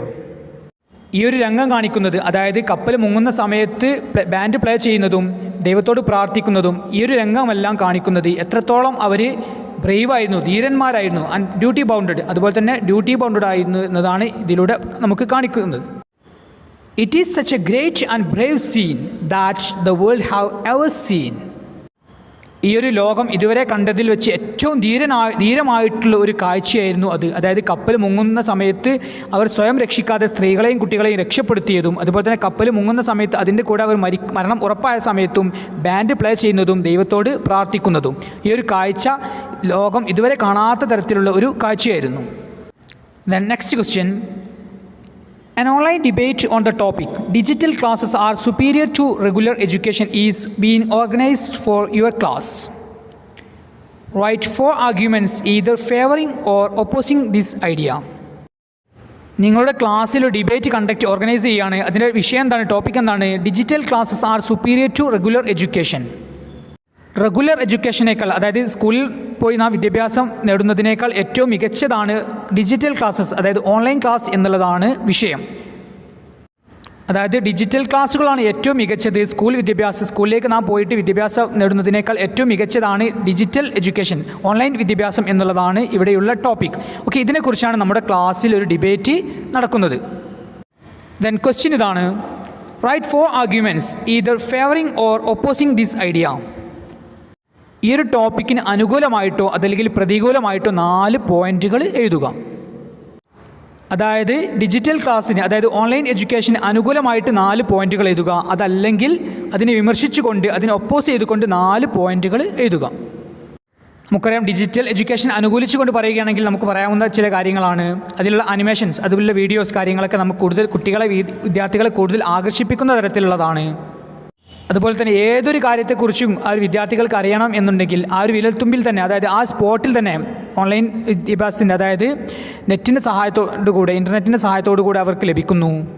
ഇനി ഒപ്പോസ് ചെയ്തുകൊണ്ട് പറയുകയാണെങ്കിൽ നമുക്ക് പറയാം, ടീച്ചേഴ്സുമായിട്ടുള്ളൊരു ഇൻട്രാക്ഷൻ കുറവായിരിക്കും. അതുപോലെ തന്നെ ഡിജിറ്റൽ ക്ലാസ്സുകൾ കുട്ടികളുടെ ആരോഗ്യത്തെ മോശമായ രീതിയിൽ ബാധിക്കുന്നു. തുടങ്ങിയ കാര്യങ്ങൾ നമുക്ക് ഒപ്പോസ് ചെയ്തും എതിർത്തും പറയാം. അപ്പോൾ നമ്മൾ ആൻസർ ചെയ്യുന്ന സമയത്ത് ഒന്നുകിൽ ഇതിന് ഡിജിറ്റൽ ക്ലാസ്സിനെ അനുകൂലിച്ചുകൊണ്ട് 4 പോയിന്റുകൾ, അതല്ലെങ്കിൽ അതിനെ വിമർശിച്ചുകൊണ്ട് 4 കാര്യങ്ങൾ, ഇതിലേതെങ്കിലും ഒന്നാണ് എഴുതേണ്ടത്. ഓക്കെ, നമുക്ക് ആൻസർ ആയിട്ട് ഇങ്ങനെ എഴുതാം. ഡിജിറ്റൽ ക്ലാസ്സിന് അനുകൂലമായിട്ടാണ് നാം എഴുതുന്നതെങ്കിൽ നമുക്ക് ഇങ്ങനെ എഴുതുക. 4, അതായത് അനുകൂലിച്ചുകൊണ്ട് പറയുന്ന കാര്യങ്ങൾ. Classes organised with the support of advanced technology convey content and subject in a far more effective and efficient manner. Advanced technology, അതായത് ടെക്നോളജിയുടെ സഹായത്തോടു കൂടി ചെയ്യുന്ന ക്ലാസ്സുകൾ കൂടുതൽ ഫലപ്രദവും കൂടുതൽ കാര്യക്ഷമവുമായിരിക്കും. Due to the COVID-19 pandemic situation, digital classes are superior to regular education. COVID-19 പകർച്ചവ്യാധിയുമായി ബന്ധപ്പെട്ട ഈ ഒരു സാഹചര്യത്തിൽ ഡിജിറ്റൽ ക്ലാസ് റൂമാണ് ഏറ്റവും മികച്ചതായിട്ടുള്ളത്. റെഗുലർ എഡ്യൂക്കേഷനേക്കാൾ ഏറ്റവും മികച്ചതായിട്ടുള്ളത് ഡിജിറ്റൽ എഡ്യൂക്കേഷനാണ്, ഡിജിറ്റൽ ക്ലാസ്സുകളാണ്. Digital classes are safe and useful. Digital ക്ലാസ്സുകൾ സേഫും സുരക്ഷിതവും അതുപോലെ തന്നെ യൂസ്ഫുൾ ഉപകാരപ്രദവുമാണ്. Digital classes are a feast to one's eyes. Digital ക്ലാസ്സുകൾ വിദ്യാർത്ഥികളുടെ അല്ലെങ്കിൽ ഒരാളുടെ കണ്ണുകൾക്ക് ഒരു കുളിർമയാണ്. Digital classes are very appealing and interesting. Digital ക്ലാസ്സുകൾ കൂടുതൽ ആകർഷണീയവും കൂടുതൽ താല്പര്യം ഉണ്ടാക്കുന്നതുമാണ്, ഇൻട്രസ്റ്റിംഗ് ആണ്. In digital classes knowledge and information are at our fingertips. Digital ക്ലാസ്സുകളിൽ വിവരങ്ങളും അതുപോലെ തന്നെ അറിവും നമ്മുടെ വിരൽത്തുമ്പിൽ തന്നെയാണ്. In digital classes students can learn at their own pace. Digital ക്ലാസ്സുകളിൽ വിദ്യാർത്ഥികൾക്ക് അവരുടേതായ വേഗതയിൽ പഠിക്കാൻ സാധിക്കും. In digital classes students can sit in their own home and study at time what they wanted. Digital ക്ലാസ്സുകളിൽ വിദ്യാർത്ഥികൾക്ക് അവരുടെ വീട്ടിലിരുന്നു കൊണ്ട് തന്നെ അവരുടെ സമയത്തിനനുസരിച്ച് അവർക്ക് ആവശ്യമുള്ള സമയത്ത് പഠിക്കാൻ സാധിക്കും. Students can watch the classes at their comfort. വിദ്യാർത്ഥികൾക്ക് അവരുടെ സുരക്ഷിതത്തിനനുസരിച്ച് അവർക്ക് സുരക്ഷിതമായ സമയത്തിനനുസരിച്ച് ക്ലാസ്സുകൾ കാണാൻ സാധിക്കും. Then students can watch the classes again and again. Record ചെയ്യപ്പെട്ടിട്ടുള്ള ക്ലാസ്സുകൾ, അതായത് വിദ്യാർത്ഥികൾക്ക് വീണ്ടും വീണ്ടും കാണാൻ അവർക്ക് സാധ്യമാണ്. Then various tools such as animations videos can be used. Digital ക്ലാസ്സുകളിൽ വ്യത്യസ്തമായിട്ടുള്ള ടൂൾസ്, ആനിമേഷൻ, വീഡിയോസൊക്കെ ഉൾപ്പെടുത്താൻ സാധിക്കും. It gives freedom and flexibility. വിദ്യാർത്ഥികൾക്ക് അതൊരു സ്വാതന്ത്ര്യവും അതുപോലെ തന്നെ ഫ്ലെക്സിബിലിറ്റിയും നൽകുന്നു. It provides information on everything. എല്ലാത്തിനെയും കുറിച്ചുള്ള വിവരങ്ങൾ ഡിജിറ്റൽ ക്ലാസ്സുകൾ നൽകുന്നു. Students can really enjoy the digital classes. Digital ക്ലാസ്സുകൾ വിദ്യാർത്ഥികൾക്ക് കൂടുതൽ എൻജോയ് ചെയ്യാൻ സാധിക്കും. Digital classes bring education right to our home. Digital ക്ലാസ്സുകൾ വിദ്യാഭ്യാസം നമ്മുടെ വീട്ടിലേക്ക് കൊണ്ടുവരുന്നു. Then digital classes have financial benefits. Digital ക്ലാസ്സുകൾക്ക് സാമ്പത്തികമായിട്ടുള്ള ഗുണങ്ങളുണ്ട്. അതായത് നമ്മുടെ വീട്ടിലിരുന്നു കൊണ്ട് തന്നെ വിദ്യാഭ്യാസിക്കാൻ സാധിക്കുന്നത് കൊണ്ട് തന്നെ ധാരാളം സാമ്പത്തികമായിട്ടുള്ള ഗുണങ്ങളും നമുക്ക് ലഭിക്കുന്നുണ്ട്. ഓക്കെ, അപ്പോൾ ഡിജിറ്റൽ ക്ലാസ്സിനെ അനുകൂലിച്ച് പറയുകയാണെങ്കിൽ 4 ആയിട്ട്, അതായത് അനുകൂലിച്ച് പറയുകയാണെങ്കിൽ ഇങ്ങനെയുള്ള കാര്യങ്ങളൊക്കെ, ഇങ്ങനെയുള്ള പോയിന്റുകളൊക്കെ നമുക്ക് അതിൽ ഉൾപ്പെടുത്താൻ സാധിക്കും. അപ്പോൾ നാം ആൻസർ എഴുതുന്ന സമയത്ത് ഇതിൽ നിന്ന് നമുക്ക് ഇഷ്ടപ്പെട്ട അതല്ലെങ്കിൽ ഇതേ രൂപത്തിലുള്ള 4 പോയിന്റുകളാണ് നാം ആൻസർ ഷീറ്റിൽ ഉത്തരമായിട്ട് എഴുതേണ്ടത്. ദെൻ ഇനി അഥവാ നാം ഡിജിറ്റൽ ക്ലാസ്സിന് എതിരായിട്ടാണ്, അതായത് ഡിജിറ്റൽ ക്ലാസ്സുകൾ നല്ലതല്ല എന്ന രീതിയിലാണ് നാം എഴുതുന്നത് എങ്കിൽ നമുക്ക് ഇങ്ങനെയുള്ള പോയിന്റുകളൊക്കെ എഴുതാം. എഗെയിൻസ്റ്റ്, അതായത് എതിരായിട്ടുള്ള കാര്യങ്ങൾ. Digital classes are monotonous. Digital ക്ലാസ്സുകൾ ഏകപക്ഷീയമാണ്, അതായത് വിരസമായതാണ്. Then it has limitations in conducting interactive sessions. ഇൻട്രാക്റ്റീവായിട്ട്, അതായത് വിദ്യാർത്ഥികളും ടീച്ചേഴ്സുമായിട്ട് ഇൻട്രാക്റ്റീവായിട്ടുള്ള ക്ലാസ്സുകൾ കണ്ടക്ട് ചെയ്യാൻ ഇതിന് ധാരാളം പരിമിതികളുണ്ട്. Then real time classrooms reach to each and every one irrespective of financial status. സാധാരണയുള്ള സ്കൂൾ വിദ്യാഭ്യാസം എല്ലാ വിദ്യാർത്ഥികളിലേക്കും വിദ്യാഭ്യാസം നൽകുന്നു. അതായത് ഇൻറെസ്പെക്റ്റീവ് ഓഫ് ഫിനാൻഷ്യൽ സ്റ്റാറ്റസ്, സാമ്പത്തികമായിട്ടുള്ള ഒരു നിലയൊന്നും നോക്കാതെ, അതായത് സാമ്പത്തികമായ പദവിയൊന്നും നോക്കാതെ സാധാരണ ക്ലാസ് റൂമുകളിലുള്ള ക്ലാസ്സുകൾ എല്ലാ വിദ്യാർത്ഥികൾക്കും ഒരേ രൂപത്തിൽ എത്തിച്ചേരുന്നു. In digital education, teachers can identify the problems of their students and find solution in a scientific way. Digital എഡ്യൂക്കേഷനിൽ, അതായത് ഓൺലൈൻ എഡ്യൂക്കേഷൻ നടക്കുന്ന സമയത്ത് ടീച്ചേഴ്സിന് അവരുടെ വിദ്യാർത്ഥികളുടെ പ്രശ്നങ്ങൾ തിരിച്ചറിയാനോ അതിനുള്ള പരിഹാരങ്ങൾ ശാസ്ത്രീയമായ രീതിയിൽ കണ്ടെത്താനോ അല്ലെങ്കിൽ പരിഹരിക്കാനോ അവർക്ക് സാധിക്കില്ല. Digital classes affects our health badly. Digital ക്ലാസ്സുകൾ നമ്മുടെ ആരോഗ്യത്തെ മോശമായ രീതിയിൽ ബാധിക്കുന്നു. In digital education, students are not participating actively.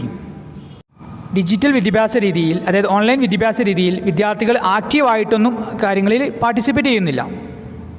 Then digital education may create a sense of isolation in students.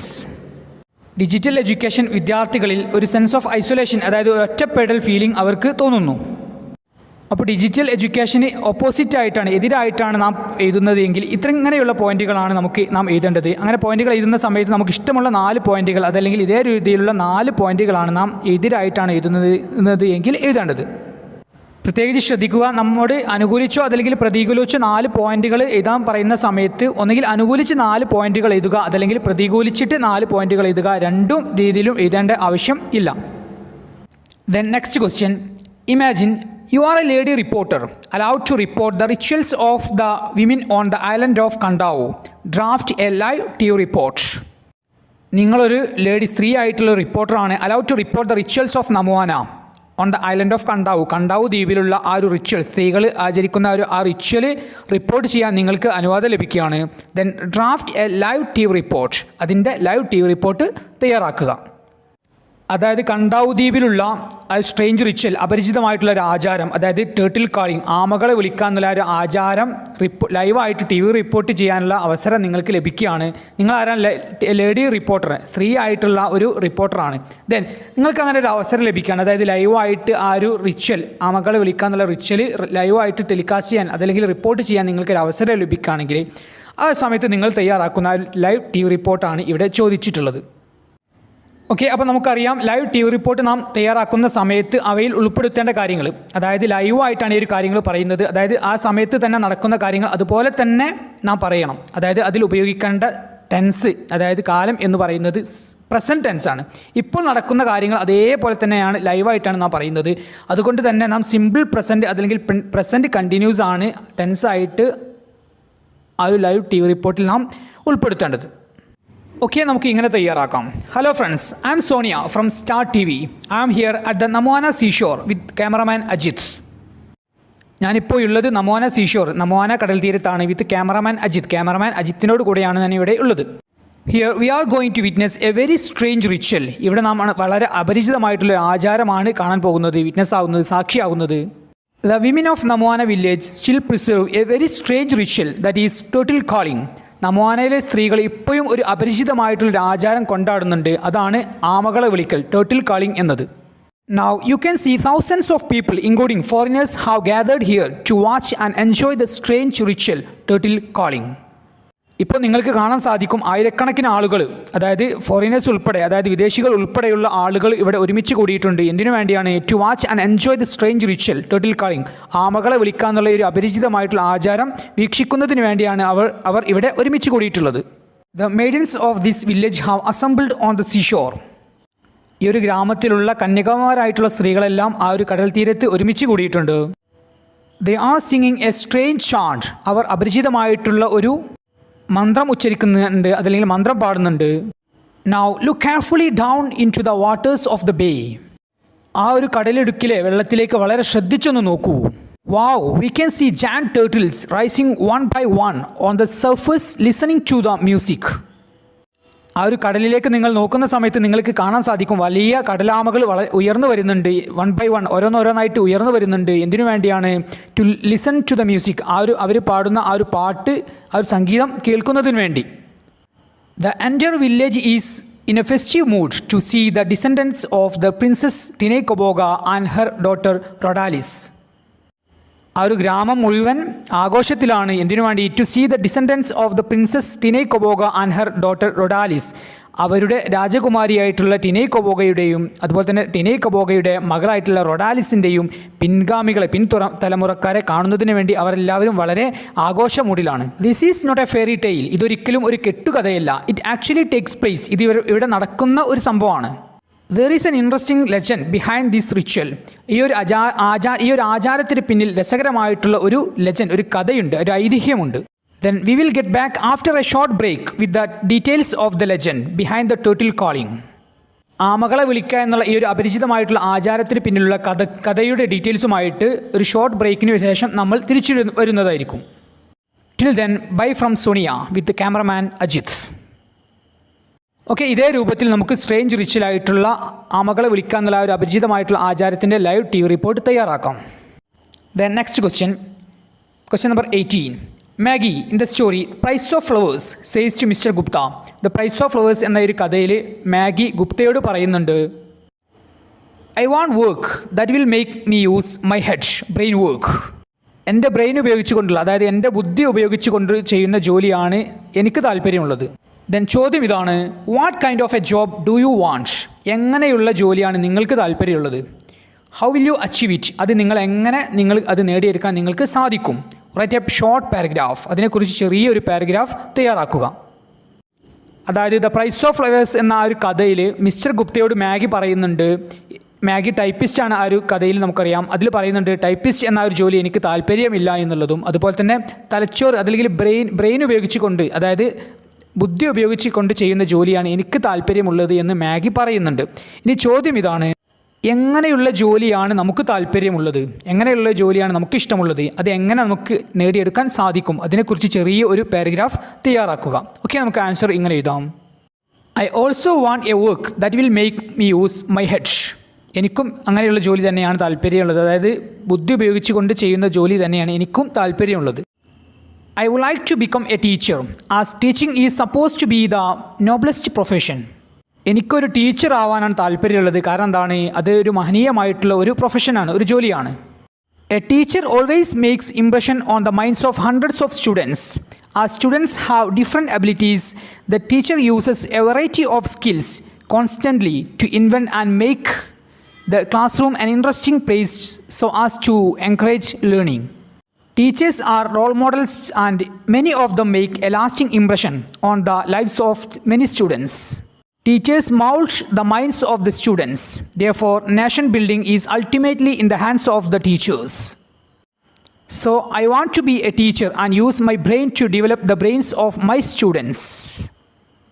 I will work hard to achieve my dream to become a teacher.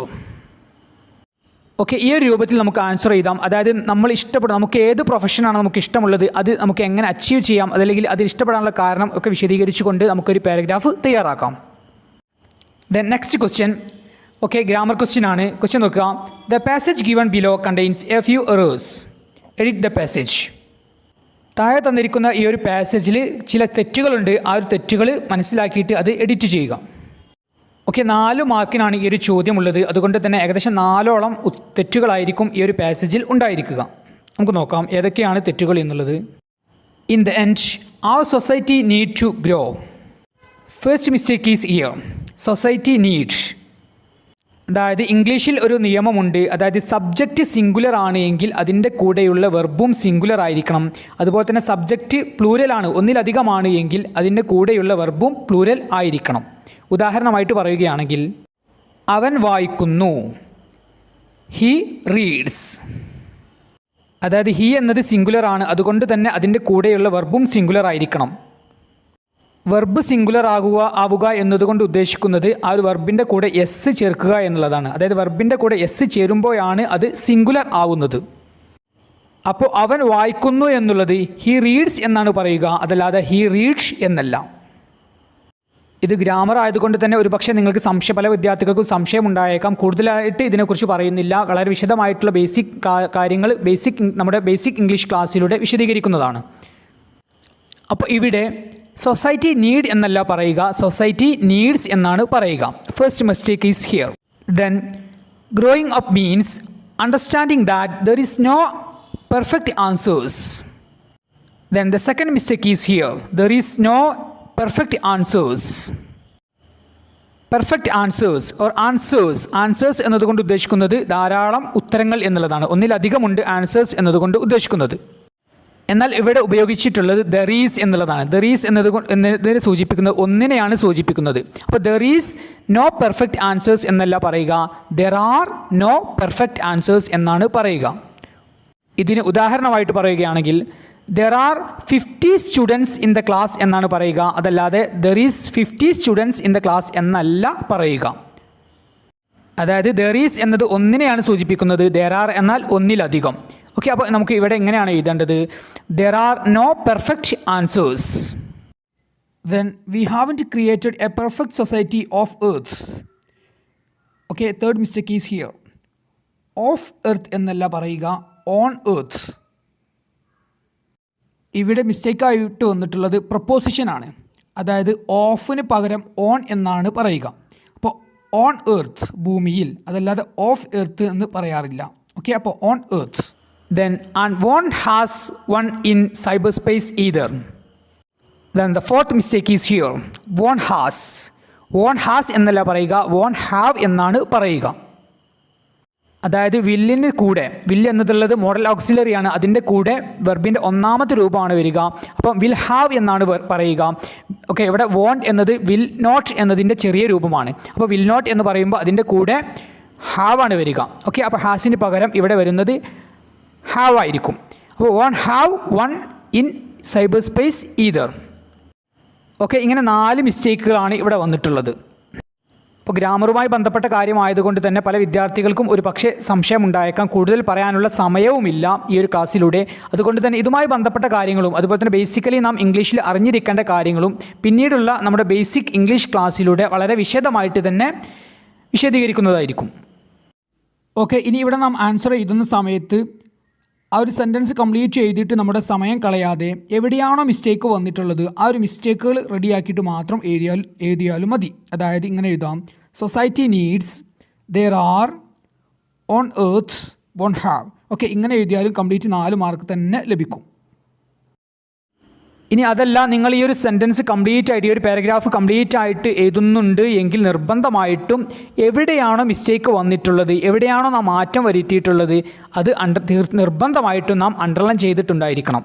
അതല്ല എങ്കിൽ പരീക്ഷ paper നോക്കുന്ന സമയത്ത് നിങ്ങൾക്ക് mark ലഭിക്കാൻ സാധ്യത വളരെ കുറവാണ്. അപ്പോൾ ഈ ഒരു സെൻറ്റൻസ് അതുപോലെ തന്നെ നിങ്ങൾ എഴുതുന്നുണ്ട് എങ്കിൽ നിർബന്ധമായിട്ടും എവിടെയാണോ നാം മാറ്റം വരുത്തിയിട്ടുള്ളത് ആ ഒരു മാറ്റം വരുത്തിയ സ്ഥലങ്ങളിൽ നിർബന്ധമായിട്ടും നാം അണ്ടർലൈൻ ചെയ്തിട്ടുണ്ടായിരിക്കണം. അതല്ല എങ്കിൽ നേരത്തെ നാം പറഞ്ഞതുപോലെ തന്നെ എവിടെയാണോ ഏതൊക്കെയാണോ മിസ്റ്റേക്കുകൾ ആ ഒരു മിസ്റ്റേക്കുകൾ റെഡി ആക്കിയിട്ട് അത് അതേ രീതിയിൽ തന്നെ എഴുതിയാലും മതി. Then next question number 20.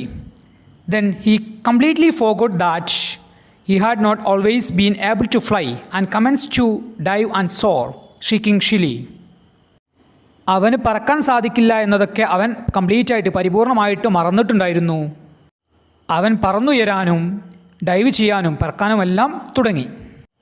Then the young seagull goes through A wide range of emotions and feelings before and after his first flight. ആ ഒരു യങ് സീഗൾ, അതായത് ആ ഒരു കുട്ടിക്കടൽക്കാക്ക പറക്കുന്നതിന് മുമ്പും അതുപോലെ തന്നെ പറന്നതിന് ശേഷവും അവൻ്റെ മനസ്സിലൂടെ ധാരാളം ഇമോഷൻസ് ആൻഡ് ഫീലിങ്സ്, ധാരാളം കാര്യങ്ങൾ അവൻ്റെ മനസ്സിലൂടെ കടന്നു വന്നിട്ടുണ്ടായിരുന്നു. അതായത് ധാരാളം കാര്യങ്ങൾ അവന് ചിന്തിച്ചിട്ടുണ്ടായിരുന്നു ആ ഒരു പറക്കുന്നതിന് മുമ്പും അതിന് ശേഷവും. ഓക്കെ, ചോദ്യം ഇതാണ്: write A paragraph on the various feelings that he experienced before and after his first flight. അവൻ്റെ ആദ്യ പറക്കലിന് മുമ്പും അതുപോലെ തന്നെ ആ ഒരു പറക്കലിന് ശേഷവും അവൻ്റെ മനസ്സിലൂടെ തോന്നിയിട്ടുള്ള കാര്യങ്ങൾ ഒരു പാരഗ്രാഫ് രൂപത്തിൽ എഴുതി തയ്യാറാക്കുക. അതായത് നമ്മുടെ കുട്ടിക്കടൽക്കാക്ക പറക്കുന്നതിന് മുമ്പും അതിന് ശേഷവും അവൻ്റെ മനസ്സിലൂടെ ധാരാളം കാര്യങ്ങൾ അവൻ ഓർത്തിട്ടുണ്ടായിരുന്നു. അതായത് അതിന് മുമ്പായിട്ട് അവൻ ഓർത്തിരുന്ന ചില കാര്യങ്ങളായിരുന്നു: അവൻ ചാടിക്കഴിഞ്ഞാൽ അവൻ്റെ ചിറകുകൾ അവനെ സപ്പോർട്ട് ചെയ്യില്ല എന്നുള്ളതും, അവൻ പട്ടിണി കിടന്നു മരിക്കും തുടങ്ങിയ കാര്യങ്ങളൊക്കെ അവൻ്റെ മനസ്സിലൂടെ വന്നിട്ടുണ്ടായിരുന്നു. അതുപോലെ തന്നെ ഇതിന് ശേഷം അവൻ വളരെ ഹാപ്പി ആവുകയും സന്തോഷിക്കുകയും ചെയ്യുന്നുണ്ട്. ഓക്കെ, നമുക്ക് ആൻസർ ഇങ്ങനെ എഴുതാം: The young seagull goes through a wide range of emotions and feelings before and after his first flight. Before his first flight, the young seagull was afraid to fly. He had no confidence to face the first real challenge of his life. He doubted himself that his wings could not able to fly. He believed his wings wouldn't be able to support his body and he would fall into the sea and down to death. Otherwise, he would die of starvation. He felt lonely, sad, and maddened by hunger. But the mother's trick forced him to jump off the cliff and he learned to fly. After he learned to fly, he was screaming with happiness. He was so excited. He was very happy. He forgot that he could not fly as he was soaring and diving. He was proud of himself. He was tired and weak with hunger and felt exhausted after flying. അവൻ്റെ ആദ്യത്തെ പറക്കലിന് മുമ്പായിട്ട് അവൻ്റെ മനസ്സിലൂടെ വരുന്ന ചില ചിന്തകളാണ്: അവൻ അഥവാ ചാടിക്കഴിഞ്ഞാൽ അവൻ്റെ ചിറകുകൾ അവനെ സപ്പോർട്ട് ചെയ്യില്ല എന്നുള്ളതും, അങ്ങനെ ആ ഒരു കടലിൽ വീണ് അവൻ മരിക്കും എന്നുള്ളതും, അതല്ലെങ്കിൽ പട്ടിണി കിടന്ന് അവൻ മരിക്കും എന്നുള്ളതും, അതുപോലെ തന്നെ അവന് ഒറ്റപ്പെടൽ ഫീൽ ചെയ്യുകയാണ് തോന്നുകയാണ്. അതുപോലെ തന്നെ ആ ഒരു വിശപ്പിനാൽ അവർ ആകെ ഒരു ഭ്രാന്തായ ഒരു അവസ്ഥയിലും അതുപോലെ തന്നെ അവൻ ആകെ വിഷമത്തിലാവുകയും ചെയ്യുന്നുണ്ട്. എന്നാൽ അമ്മയുടെ സഹായത്തോടു കൂടിയുള്ള ആ ഒരു ചാട്ടത്തിൽ, അതല്ലെങ്കിൽ അമ്മ അവനെ ചാടിപ്പിക്കുന്നതിലൂടെ അവൻ പറക്കാൻ പഠിക്കുകയും അതിനുശേഷം അവൻ വളരെയധികം എക്സൈറ്റഡ് ആവുകയും വളരെയധികം ഹാപ്പി ആവുകയും വളരെയധികം ആനന്ദിക്കുകയും അവൻ ചെയ്യുന്നുണ്ട്. Questions 21 to 28. Answer any 4 questions, each in about 70 to 80 words. Each carries 5 scores. 21 മുതൽ 28 വരെയുള്ള ചോദ്യങ്ങളിൽ ഏതെങ്കിലും 4 ചോദ്യങ്ങൾക്ക് ഉത്തരങ്ങൾ എഴുതുക. ഓക്കെ, 5 മാർക്കിൻ്റെ ക്വസ്റ്റ്യനാണ്. അപ്പോൾ 5 മാർക്കിൻ്റെ ക്വസ്റ്റ്യന് ഏകദേശം ഒരു പേജോളമായിരിക്കണം നമ്മുടെ ആൻസർ ഉണ്ടായിരിക്കേണ്ടത്. ഓക്കെ, ക്വസ്റ്റ്യൻസ് നോക്കാം. Question number 21. Gupta, on returning to India, narrates his experience of meeting Maggie and her family in London to his friends. Write the narration for Mr. Gupta. Gupta ഇന്ത്യയിലേക്ക് തിരിച്ചു വരുന്ന സമയത്ത് അദ്ദേഹത്തിന് ലണ്ടനിലുണ്ടായിരുന്ന അനുഭവങ്ങൾ അദ്ദേഹത്തിൻ്റെ ഫ്രണ്ടിനോട് വിവരിക്കുകയാണ്. അതായത് അവിടെ ഉണ്ടായിരുന്ന അനുഭവങ്ങൾ എന്തൊക്കെയാണ്? മാഗിയെയും മാഗിയുടെ കുടുംബത്തെയും കണ്ടുമുട്ടിയിട്ടുള്ള ആ ഒരു അനുഭവങ്ങൾ അദ്ദേഹം ഇന്ത്യയിലെത്തിയ സമയത്ത് അദ്ദേഹത്തിൻ്റെ ഫ്രണ്ടിനോട് വിവരിക്കുകയാണ്. Write the narration for mister Gupta. അങ്ങനെ മിസ്റ്റർ ഗുപ്ത വിവരിക്കുന്ന കാര്യങ്ങൾ എഴുതുക. അതായത് നമുക്കറിയാം, മിസ്റ്റർ ഗുപ്ത ലണ്ടനിൽ പോയ സമയത്ത് മാഗിയെയും മാഗിയുടെ കുടുംബത്തെയും കണ്ടുമുട്ടുകയും അദ്ദേഹത്തിന് അവിടെ വെച്ച് ധാരാളം അനുഭവങ്ങൾ ഉണ്ടാവുകയും ചെയ്യുന്നുണ്ട്. ആ ഒരു കാര്യങ്ങൾ അദ്ദേഹം ഇന്ത്യയിലെത്തിയ ശേഷം ഇന്ത്യയിലുള്ള അദ്ദേഹത്തിൻ്റെ ഫ്രണ്ടിനോട് വിവരിക്കുകയാണ്. ഓക്കെ, ആ ഒരു കാര്യങ്ങളാണ് ഇതിലൂടെ നാം എഴുതേണ്ടത്. അതായത് മിസ്റ്റർ ഗുപ്ത പറയുന്ന കാര്യങ്ങളാണ് ഇതിലൂടെ നാം എഴുതേണ്ടത്. ഓക്കെ, നമുക്ക് ഇങ്ങനെ എഴുതാം. I really had A touching experience in London. ലണ്ടനിൽ വെച്ച് എനിക്ക് വളരെ ഹൃദയസ്പർശിയായിട്ടുള്ള ഒരു അനുഭവം ഉണ്ടായി. One day, I met a poor English girl of 13 years old from a restaurant. ഒരു ദിവസം ഒരു റെസ്റ്റോറൻറ്റിൽ വെച്ചിട്ട് ഒരു പാവപ്പെട്ട ഒരു ഇംഗ്ലീഷ് പെൺകുട്ടിയെ ഞാൻ കണ്ടുമുട്ടി.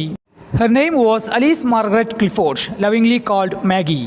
അവളുടെ പേര് അലീസ് മാർഗരറ്റ് ക്ലിഫോർഡ് ആയിരുന്നു. അവളെ സ്നേഹത്തോടെ വിളിക്കുന്നത് മാഗി എന്നായിരുന്നു. She was inquiring about me as she guessed I was an Indian. ഞാനൊരു ഇന്ത്യക്കാരനാണ് എന്ന് അവൾ സംശയിച്ച സമയത്ത് അവൾ എന്നെക്കുറിച്ച് അന്വേഷിക്കുന്നുണ്ടായിരുന്നു. Later, I met her and befriended her. പിന്നീട് അവളെ കണ്ടുമുട്ടുകയും ഞങ്ങൾ സുഹൃത്തുക്കളാകുകയും ചെയ്തു. She worked as a typist. അവളൊരു ടൈപ്പിസ്റ്റ് ആയിട്ടായിരുന്നു ജോലി ചെയ്തിരുന്നത്. She lived with her old widowed mother. വിധവയായ അവളുടെ അമ്മയുടെ കൂടെയായിരുന്നു അവൾ ജീവിച്ചിരുന്നത്. She invited me to her home to meet her mother, Mrs. Clifford. അവളുടെ അമ്മയായിട്ടുള്ള മിസ്സസ് ക്ലിഫോർഡിനെ മീറ്റ് ചെയ്യാൻ വേണ്ടി അവൾ എന്നെ അവളുടെ വീട്ടിലേക്ക് ക്ഷണിച്ചു. Her mother was earning money by making cakes. അവളുടെ അമ്മ പണം സമ്പാദിച്ചിരുന്നത് കേക്കുകൾ ഉണ്ടാക്കിക്കൊണ്ടായിരുന്നു. Her only brother Frank was a soldier in India. അവളുടെ ആകെയുള്ള സഹോദരനായിട്ടുള്ള ഫ്രാങ്ക് ഇന്ത്യയിൽ ഒരു പട്ടാളക്കാരനായിരുന്നു. Maggie and her mother were very much excited to learn that I was an Indian. ഞാനൊരു ഇന്ത്യക്കാരനാണ് എന്ന് മനസ്സിലാക്കിയ സമയത്ത് അവർ വളരെ എക്സൈറ്റഡ് ആയിരുന്നു. They thought that India is full of tigers, snakes and fevers. അവർ ചിന്തിച്ചിട്ടുണ്ടായിരുന്നത് ഇന്ത്യ മുഴുവൻ പാമ്പുകളും കടുവകളും അതുപോലെ തന്നെ അസുഖങ്ങളുമാണ് എന്നായിരുന്നു അവർ ചിന്തിച്ചിട്ടുണ്ടായിരുന്നത്. They showed me a crystal ring sent by Frank from India. Frank ഇന്ത്യയിൽ നിന്ന് കൊടുത്തയച്ചിട്ടുള്ള ഒരു ക്രിസ്റ്റൽ റിംഗ്, അതായത് ഒരു പളുങ്കു രൂപത്തിലുള്ള മോതിരം അവർക്ക് എനിക്ക് കാണിച്ചു തന്നു. They believed that it was a magic ring. അവർ വിശ്വസിച്ചിരുന്നത് ആ ഒരു പളുങ്കു മോതിരം ഒരു മാന്ത്രിക മോതിരമാണ് എന്നായിരുന്നു. They asked me to gaze into the ring to know the whereabouts of Frank.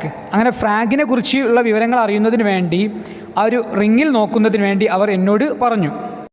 When I couldn't see anything, they were very sad. അങ്ങനെ എനിക്ക് ആ ഒരു മോതിരത്തിൽ നോക്കിയ സമയത്ത് ഒന്നും കാണാൻ സാധിക്കാതിരുന്ന സമയത്ത് അവർ വളരെയധികം ദുഃഖിച്ചു.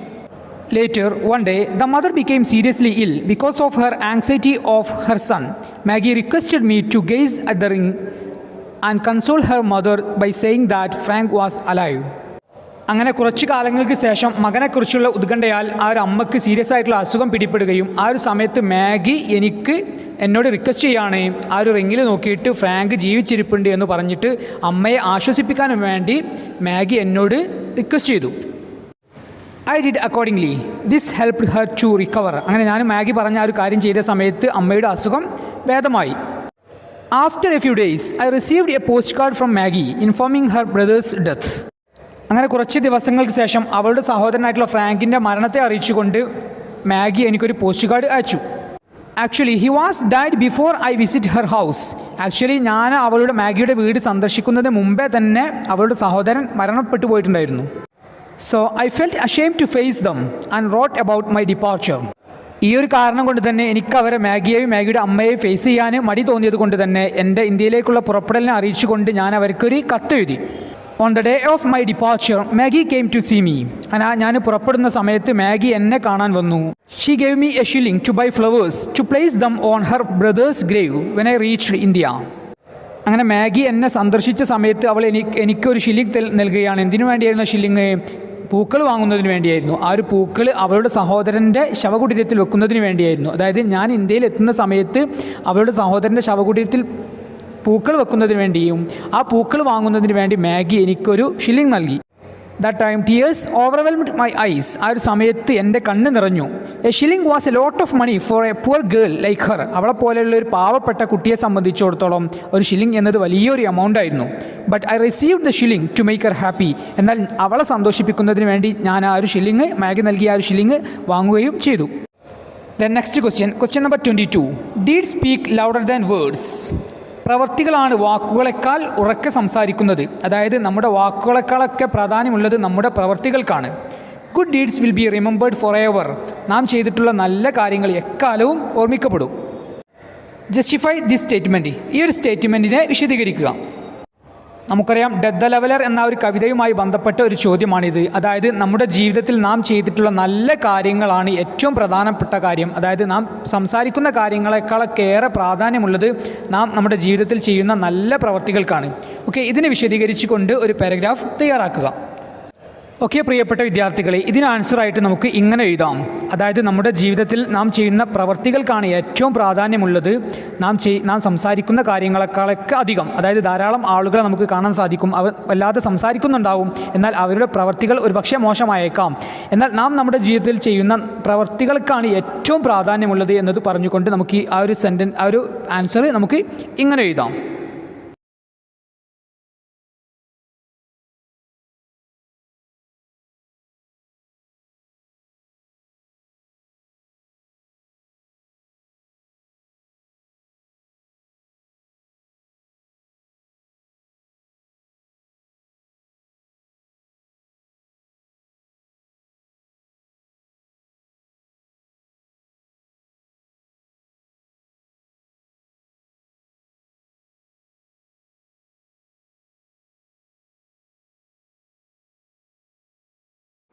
The next question. A.J. Cronin returns home after his voyage in റാണാഗഞ്ചി. റാണാഗഞ്ചിയിലെ ആ ഒരു യാത്രയ്ക്ക് ശേഷം A.J. ക്രോണിൻ വീട്ടിലേക്ക് തിരികെ പോവുകയാണ്. He later makes a courtesy call to Hasan. അദ്ദേഹം പിന്നീട് ഹസനെ നന്ദി അറിയിച്ചുകൊണ്ട് ഫോൺ വിളിക്കുകയാണ്. Write a telephone conversation. Okay, അവർ തമ്മിലുള്ള ആ ഒരു ടെലിഫോൺ കോൺവെർസേഷൻ തയ്യാറാക്കുക. ഓക്കെ, നമുക്കറിയാം ദ സെറാങ് ഓഫ് റാണാഗഞ്ചി എന്ന ചാപ്റ്ററുമായി ബന്ധപ്പെട്ട ഒരു ചോദ്യമാണിത്. അതായത് നമുക്കറിയാം ലിവർപൂളിൽ നിന്ന് കൽക്കട്ട വരെയുള്ള റാണാഗഞ്ചി എന്ന ഒരു ഷിപ്പിൻ്റെ ആ ഒരു കപ്പലിൻ്റെ യാത്രക്കിടയിൽ അപ്രതീക്ഷിതമായിട്ടുള്ള ചില സംഭവങ്ങൾ സംഭവിക്കുകയാണ്. അതായത് അതിലുള്ള ചില വർക്കേഴ്സിന് സ്മാൾ പോക്സ്, വസൂരി എന്ന മാരകമായിട്ടുള്ളൊരു പെട്ടെന്ന് സ്പ്രെഡാവുന്ന ഒരു അസുഖം പിടിപെടുകയും അങ്ങനെ ഡോക്ടർ A.J. ക്രോണിൻ ഹസൻ്റെ സഹായത്തോടു കൂടി ആ ഒരു സിറ്റുവേഷനെ നിയന്ത്രിക്കുകയും ചെയ്യുകയാണ്. ഓക്കെ, അങ്ങനെ തിരികെ A.J. ക്രോണിൻ നാട്ടിലെത്തിയതിന് ശേഷം ആ ഒരു നന്ദി അറിയിച്ചുകൊണ്ട്, അതായത് ഹസൻ ആ ഒരു ഷിപ്പിൽ ചെയ്തിട്ടുള്ള ആ ഒരു സർവീസിന് നന്ദി അറിയിച്ചുകൊണ്ട് ഡോക്ടർ A.J. ക്രോണിൻ ഹസന് വിളിക്കുന്ന ടെലിഫോൺ കോൺവെർസേഷൻ, അവർ തമ്മിലുള്ള ടെലിഫോൺ കോൺവെർസേഷനാണ് ഇവിടെ ചോദ്യമായിട്ട് ചോദിച്ചിട്ടുള്ളത്. ഓക്കെ, നമുക്ക് ഇങ്ങനെ എഴുതാം.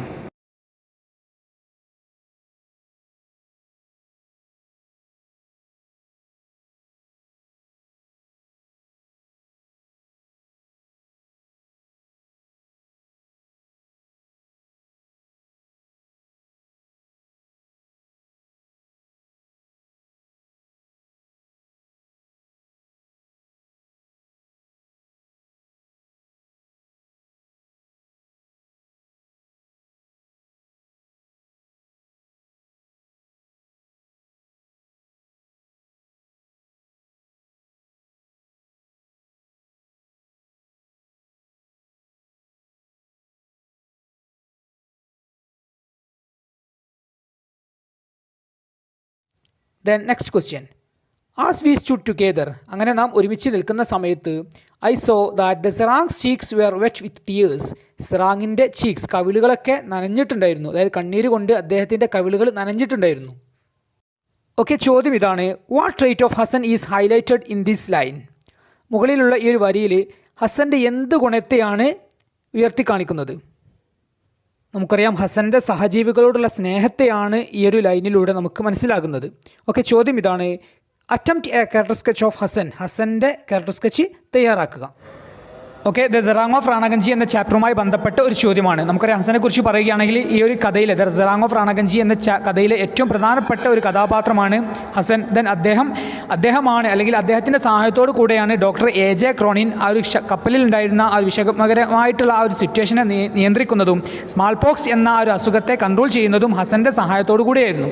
ഓക്കെ, ഹസനെ കുറിച്ച് പറയുകയാണെങ്കിൽ അദ്ദേഹത്തിൻ്റെ അപ്പിയറൻസ് പറയുകയാണെങ്കിൽ നമുക്കറിയാം അദ്ദേഹം വിരൂപനായിട്ടുള്ള മനുഷ്യനായിരുന്നു. എങ്കിലും അദ്ദേഹത്തിൻ്റെ മനസ്സ് വളരെ നല്ല ഒരു മനുഷ്യത്വത്തിനുടമയായിരുന്നു അദ്ദേഹം. ഓക്കെ, നമുക്ക് ആൻസർ ഇങ്ങനെ എഴുതാം. നമുക്കറിയാം ക്യാരക്ടർ സ്കെച്ച് നാം തയ്യാറാക്കുന്ന സമയത്ത് ആദ്യം തന്നെ ആരുടെ ക്യാരക്ടർ സ്കെച്ചാണോ നാം എഴുതുന്നത് അദ്ദേഹത്തിൻ്റെ പേര് മുകളിൽ ടൈറ്റിലായിട്ട് എഴുതുക. ദെൻ അതുമായി ബന്ധപ്പെട്ട അദ്ദേഹത്തെക്കുറിച്ച് നമുക്കറിയാവുന്ന കാര്യങ്ങൾ നമുക്ക് പാരഗ്രാഫ് രൂപത്തിൽ എഴുതാം. ഓക്കെ, നമുക്ക് ഇങ്ങനെ എഴുതാം.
The next question. The UN has declared Dr. APJ Abdul Kalam's birthday, October 15th, as World Students' Day.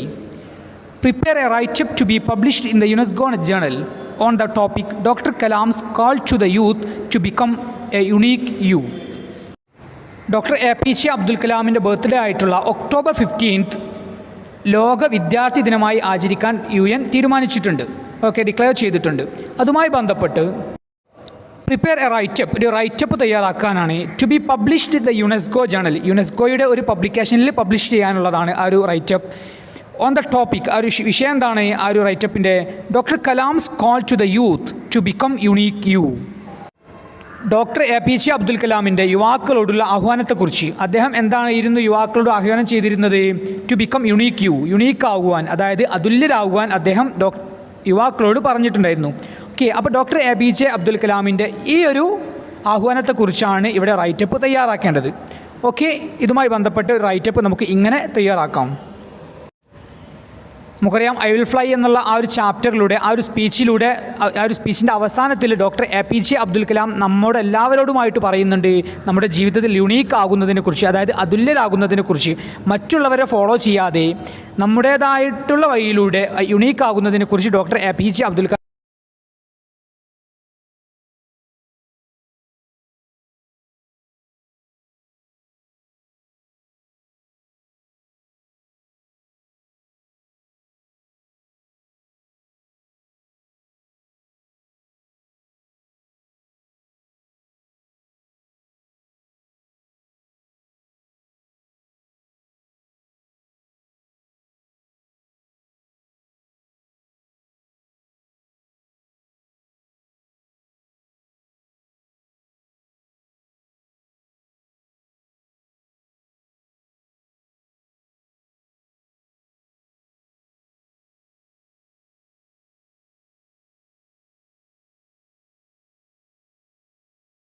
To honour Hasan.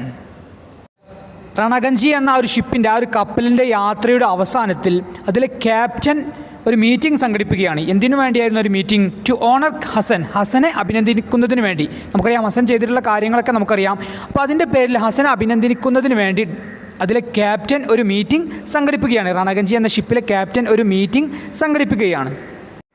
Then, as a chief guest, Hassan talks about the difficulties that they had successfully overcome. ആ ഒരു മീറ്റിങ്ങിലെ chief guest എന്ന നിലയ്ക്ക് ഹസൻ സംസാരിക്കുകയാണ്. Okay, Hasan എന്തിനെക്കുറിച്ചാണ് സംസാരിക്കുന്നത്? Talks about the difficulties that they had successfully overcome. അവർ വളരെ സക്സസ്ഫുള്ളായിട്ട് ഓവർകം ചെയ്തിട്ടുള്ള ആ ഒരു ഡിഫിക്കൽട്ടീസിനെ കുറിച്ച്, അതായത് ബുദ്ധിമുട്ടിനെ കുറിച്ച്. നമുക്കറിയാം സ്മാൾ പോക്സ് എന്ന ഒരു അസുഖം കപ്പലിൽ പിടിപെടുകയും അങ്ങനെ ഹസനും ഡോക്ടർ AJ ക്രോണിനും കൂടെ അതിനെ ഓവർകം ചെയ്യുകയും ചെയ്യുന്നുണ്ട്. ഓക്കെ, അതിനെക്കുറിച്ചാണ് ഹസൻ സംസാരിക്കുന്നത്. Then draft the script of the speech. ആ ഒരു പ്രസംഗത്തിൻ്റെ സ്ക്രിപ്റ്റ് തയ്യാറാക്കുക. അതായത് ഹസൻ ആ ഒരു സമയത്ത് സംസാരിക്കുന്ന ആ ഒരു സ്പീച്ച് തയ്യാറാക്കുക.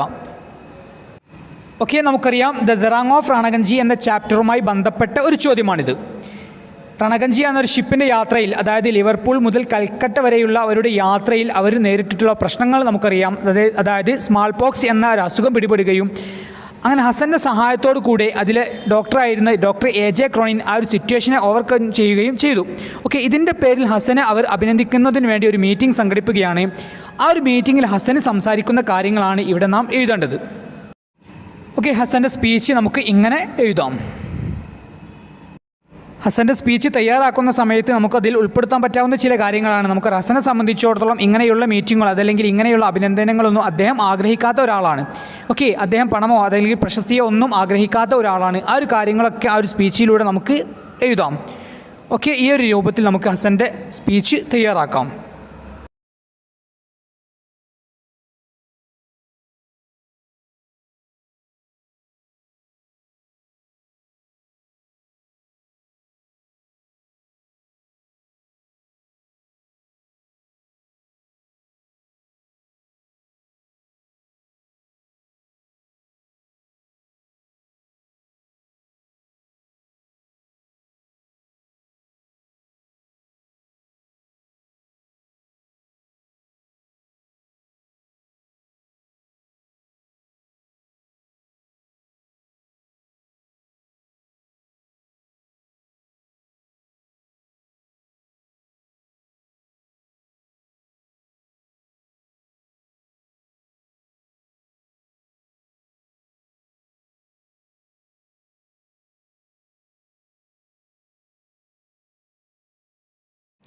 The next question, given below is a flow chart for COVID-19 testing based on symptoms.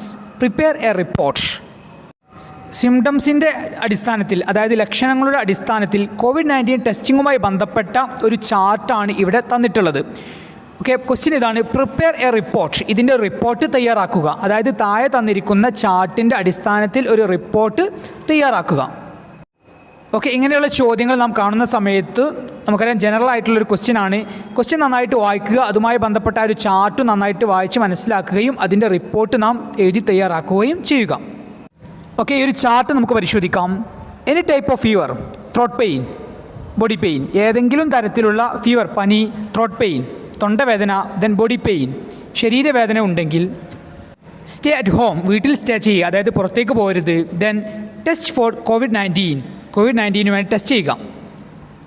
Then stay at home till you get your results even if you feel better. നിങ്ങൾക്ക് ആ ലക്ഷണങ്ങൾ ഭേദമായാലും റിസൾട്ട് വരുന്നതുവരെ കാത്തിരിക്കുക. Then test result, അങ്ങനെ result ലഭിക്കുകയാണ്.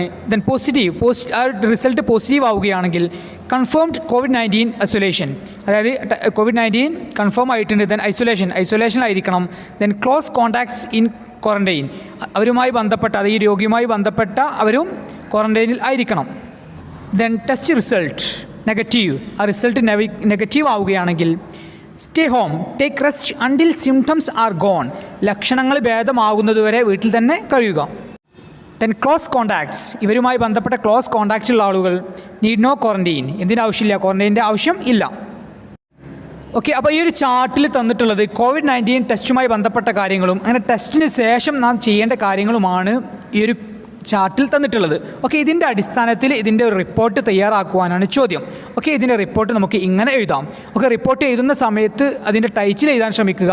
അതുപോലെ തന്നെ ഇതിൽ പറഞ്ഞിട്ടുള്ള കാര്യങ്ങൾ റിപ്പോർട്ട് രൂപത്തിൽ എഴുതുകയും ചെയ്യുക. ഓക്കെ, ആൻസർ നമുക്ക് ഇങ്ങനെ എഴുതാം.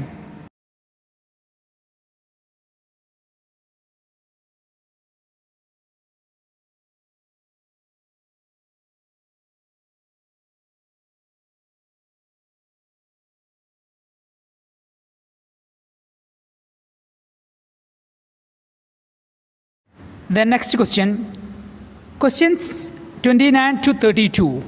Answer any two in about 100 words. Each carries 6 score.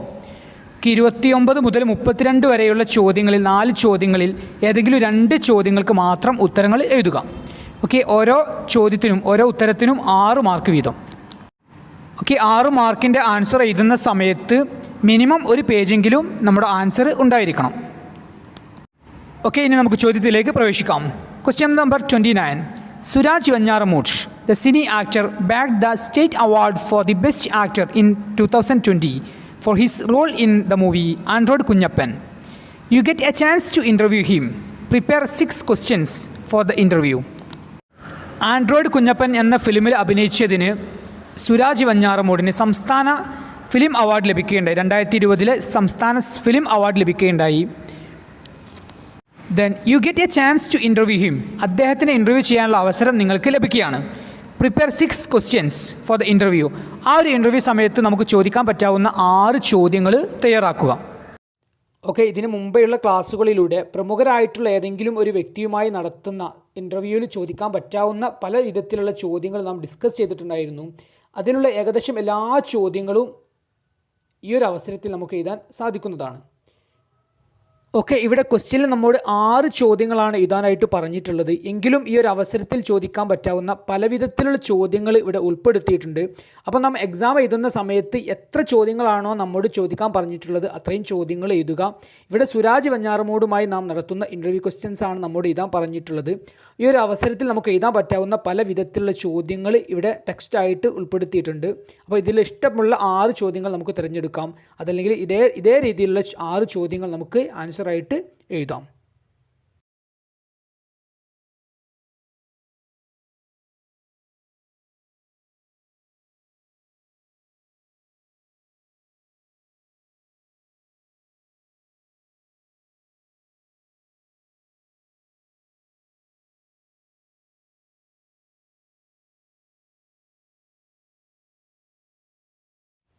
Then next question. Question number 30. The lockdown has confined us to our homes. Lockdown നമ്മുടെ വീട്ടിൽ തന്നെ നമ്മുടെ ജീവിതം പരിമിതപ്പെടുത്തിയിട്ടുണ്ട്. But it is important to be physically fit and active. എന്നാൽ നാം ശാരീരികമായിട്ട് active ആവേണ്ടതും fit ആവേണ്ടതും വളരെ പ്രധാനപ്പെട്ട ഒരു കാര്യമാണ്.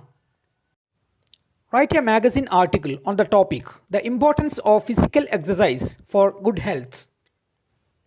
നല്ല ആരോഗ്യത്തിന് ശാരീരികമായിട്ടുള്ള വ്യായാമത്തിൻ്റെ പ്രാധാന്യത്തെക്കുറിച്ച് ഒരു മാഗസിൻ ആർട്ടിക്കിൾ തയ്യാറാക്കുക. ഓക്കെ ഡിയർ സ്റ്റുഡൻസ്, നമുക്ക് ആൻസർ ഇങ്ങനെ എഴുതാം.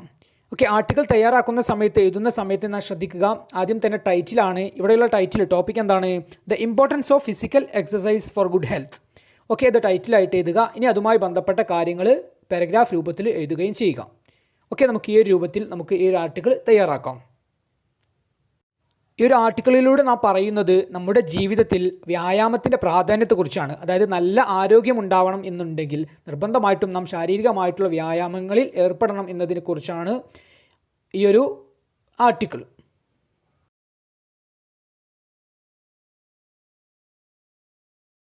Then next question. Question number 31.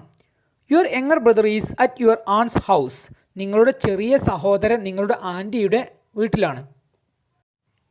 Write a letter to him, giving him tips on growing up to become a good man. എങ്ങനെ നല്ല ഒരു മനുഷ്യനായി വളരാം എന്നതിൻ്റെ ടിപ്സുകൾ അറിയിച്ചുകൊണ്ട് നിങ്ങൾ അവനൊരു ലെറ്റർ എഴുതുക. You may refer to the ideas from the poem Eve by Rudyard Kipling. Rudyard കിപ്ലിങ്ങിൻ്റെ ഈഫ് എന്ന കവിതയെ പരാമർശിച്ചുകൊണ്ട് അതല്ലെങ്കിൽ അതിലുള്ള കാര്യങ്ങളൊക്കെ ഉൾപ്പെടുത്തിക്കൊണ്ട് നമുക്ക് ആ ഒരു ലെറ്റർ തയ്യാറാക്കാം. ഓക്കെ, ചോദ്യം ഒരു ലെറ്റർ തയ്യാറാക്കാനാണ്. ആർക്കാണ് നാം ആ ഒരു ലെറ്റർ അയക്കുന്നത്? നമ്മുടെ ഇളയ സഹോദരനാണ്. ഓക്കെ, എന്തിനെക്കുറിച്ചാണ് ഈ ലെറ്റർ എഴുതുന്നത്? എങ്ങനെ നല്ല ഒരു മനുഷ്യനായിട്ട് വളരാം എന്നതിൻ്റെ ടിപ്സുകൾ അറിയിച്ചുകൊണ്ടാണ് നാം നമ്മുടെ അനിയന് ഈ ലെറ്റർ അയക്കുന്നത്. അതായത് ആൻറ്റിയുടെ വീട്ടിലുള്ള നമ്മുടെ അനിയനാണ് ഈ ലെറ്റർ നാം അയക്കുന്നത്. ഓക്കെ, ഈ ലെറ്ററിൽ നമുക്ക് ഉൾപ്പെടുത്താൻ പറ്റാവുന്ന കാര്യങ്ങൾ, അതായത് ഈഫ് എന്ന കവിതയിലൂടെ റുഡിയാർഡ് കിപ്ലിംഗ് പറയുന്നുണ്ട് എങ്ങനെ പെർഫെക്റ്റായ ഒരു മനുഷ്യനായി വളരാം എന്നതിനെക്കുറിച്ച് റുഡിയാർഡ് കിപ്ലിംഗ് ധാരാളം കാര്യങ്ങൾ ആ ഒരു കവിതയിലൂടെ പറയുന്നുണ്ട്. ആ ഒരു കാര്യങ്ങൾ നമുക്ക് ഈ ലെറ്ററിൽ ഉൾപ്പെടുത്താം. ഓക്കെ, നമുക്ക് ഈ ഒരു രൂപത്തിൽ നമുക്ക് ആ ഒരു ലെറ്റർ തയ്യാറാക്കാം. ഇവിടെ നമുക്കറിയാം പേഴ്സണൽ ലെറ്ററാണ്, അതായത് ഫ്രണ്ട്ലി ലെറ്ററാണ്. അതുകൊണ്ട് തന്നെ സുഖവിവരങ്ങളും കാര്യങ്ങളൊക്കെ നമുക്ക് തുടക്കത്തിൽ തന്നെ ചോദിച്ചറിയാം. ദെൻ അടുത്തതായിട്ട് നാം പറയേണ്ടത് നമ്മുടെ സഹോദരനോടുള്ള നമുക്കുള്ള ഉപദേശമാണ്. അതായത് എങ്ങനെ പെർഫെക്റ്റായ ഒരു മനുഷ്യനായിട്ട് വളരാം എന്നതിനെക്കുറിച്ചുള്ള കാര്യങ്ങളാണ്. ഓക്കെ, ഈഫ് എന്ന കവിതയിലൂടെ റുഡിയാർഡ് കിപ്ലിംഗ് പറയുന്ന കാര്യങ്ങളൊക്കെ ഈ ഒരു കത്തിൽ നമുക്ക് ഉൾപ്പെടുത്താം.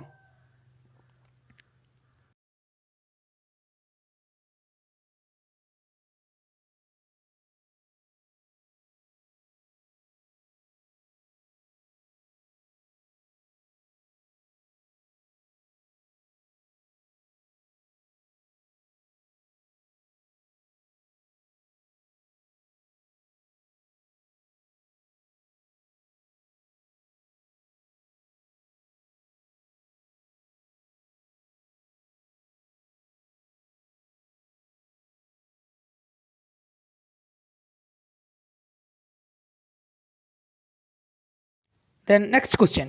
Question number 32. I feel ashamed to face Mrs. Clifford. So I wrote a letter to them announcing my departure and bidding them goodbye. എനിക്ക് മിസ്സിസ് ക്ലിഫോർഡിനെ ഫേസ് ചെയ്യാൻ മടിയായതുകൊണ്ട് തന്നെ, അതായത് നേരിട്ട് കാണാൻ മടിയായതുകൊണ്ട് തന്നെ എൻ്റെ യാത്രയപ്പ് അറിയിച്ചുകൊണ്ടും അതുപോലെ തന്നെ അവർക്ക് ഗുഡ് ബൈ അറിയിച്ചുകൊണ്ടും ഞാൻ അവർക്കൊരു കത്ത് എഴുതി. These are Gupta's words in the story The Price of Flowers. The price of flowers എന്ന കഥയിലെ കഥാപാത്രമായിട്ടുള്ള മിസ്റ്റർ ഗുപ്തയുടെ വാക്കുകളാണ് ഇവിടെ തന്നിട്ടുള്ളത്. ദെൻ ചോദ്യം ഇതാണ്: write an email that Gupta would have written to missus Clifford. Missus ക്ലിഫോർഡിന് മിസ്റ്റർ ഗുപ്ത എഴുതിയേക്കാവുന്ന ഒരു ഇമെയിൽ എഴുതി തയ്യാറാക്കുക. ഓക്കെ, നമുക്കറിയാം ദ പ്രൈസ് ഓഫ് ഫ്ലവേഴ്സ് എന്ന കഥയുടെ അവസാന ഭാഗത്ത് മിസ്റ്റർ ഗുപ്തക്ക് മിസ്സിസ് ക്ലിഫോർഡിനെ നേരിട്ട് പോയി കാണാൻ അദ്ദേഹത്തിന് മടി തോന്നുന്നുണ്ട്. കാരണം അദ്ദേഹം മിസ്സിസ് ക്ലിഫോർഡിനോട് ചില കളവുകൾ പറഞ്ഞിട്ടുണ്ടായിരുന്നു. അതായത് മിസ്സിസ് ക്ലിഫോർഡിൻ്റെ മകനായിട്ടുള്ള ഫ്രാങ്കിനെ കുറിച്ചുള്ള ചില കാര്യങ്ങൾ അദ്ദേഹം കളവായിട്ട് പറഞ്ഞിട്ടുണ്ടായിരുന്നു. ദെൻ ആ ഒരു അദ്ദേഹം പറഞ്ഞത് കളവാണ് എന്നുള്ളത് പിന്നീട് വ്യക്തമാവുകയും ചെയ്തിട്ടുണ്ടായിരുന്നു. അതിൻ്റെ അടിസ്ഥാനത്തിൽ തന്നെ മിസ്റ്റർ ഗുപ്തക്ക് മിസ്സിസ് ക്ലിഫോർഡിനെ നേരിട്ട് പോയി കാണാൻ മടി തോന്നുന്നുണ്ട്.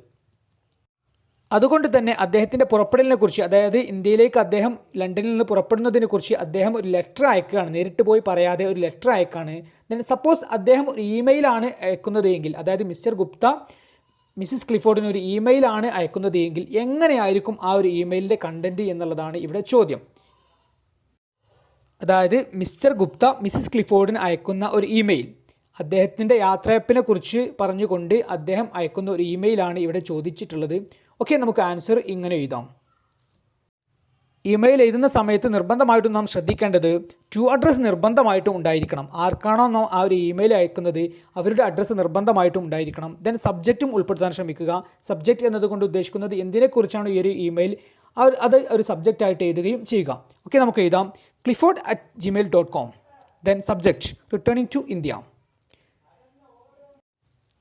ദെൻ ഇതൊരു ഫ്രണ്ട്ലി ഇമെയിൽ ആയതുകൊണ്ട് തന്നെ സുഖവിവരങ്ങളും കാര്യങ്ങളൊക്കെ അറിയിച്ചുകൊണ്ട് തന്നെ അല്ലെങ്കിൽ ചോദിച്ചുകൊണ്ട് തന്നെ നമുക്ക് ഈ ഒരു ഇമെയിൽ തുടങ്ങാം. ദെൻ അദ്ദേഹത്തിൻ്റെ ക്ഷമാപണവും നമുക്കിതിൽ ഉൾപ്പെടുത്താം. അതായത് അദ്ദേഹം ആ ഒരു കളവ് പറഞ്ഞതിൽ അദ്ദേഹത്തിനുള്ള ക്ഷമാപണവും അതുപോലെ തന്നെ അദ്ദേഹം ഇന്ത്യയിലേക്ക് പോകുന്നതിനെക്കുറിച്ചുള്ള കാര്യങ്ങളെല്ലാം ഈ ഒരു ഇമെയിൽ നമുക്ക് ഉൾപ്പെടുത്താം. ഓക്കെ, നമുക്ക് ഈ ഒരു രീതിയിൽ മിസ്റ്റർ ഗുപ്തയുടെ ഇമെയിൽ തയ്യാറാക്കാം.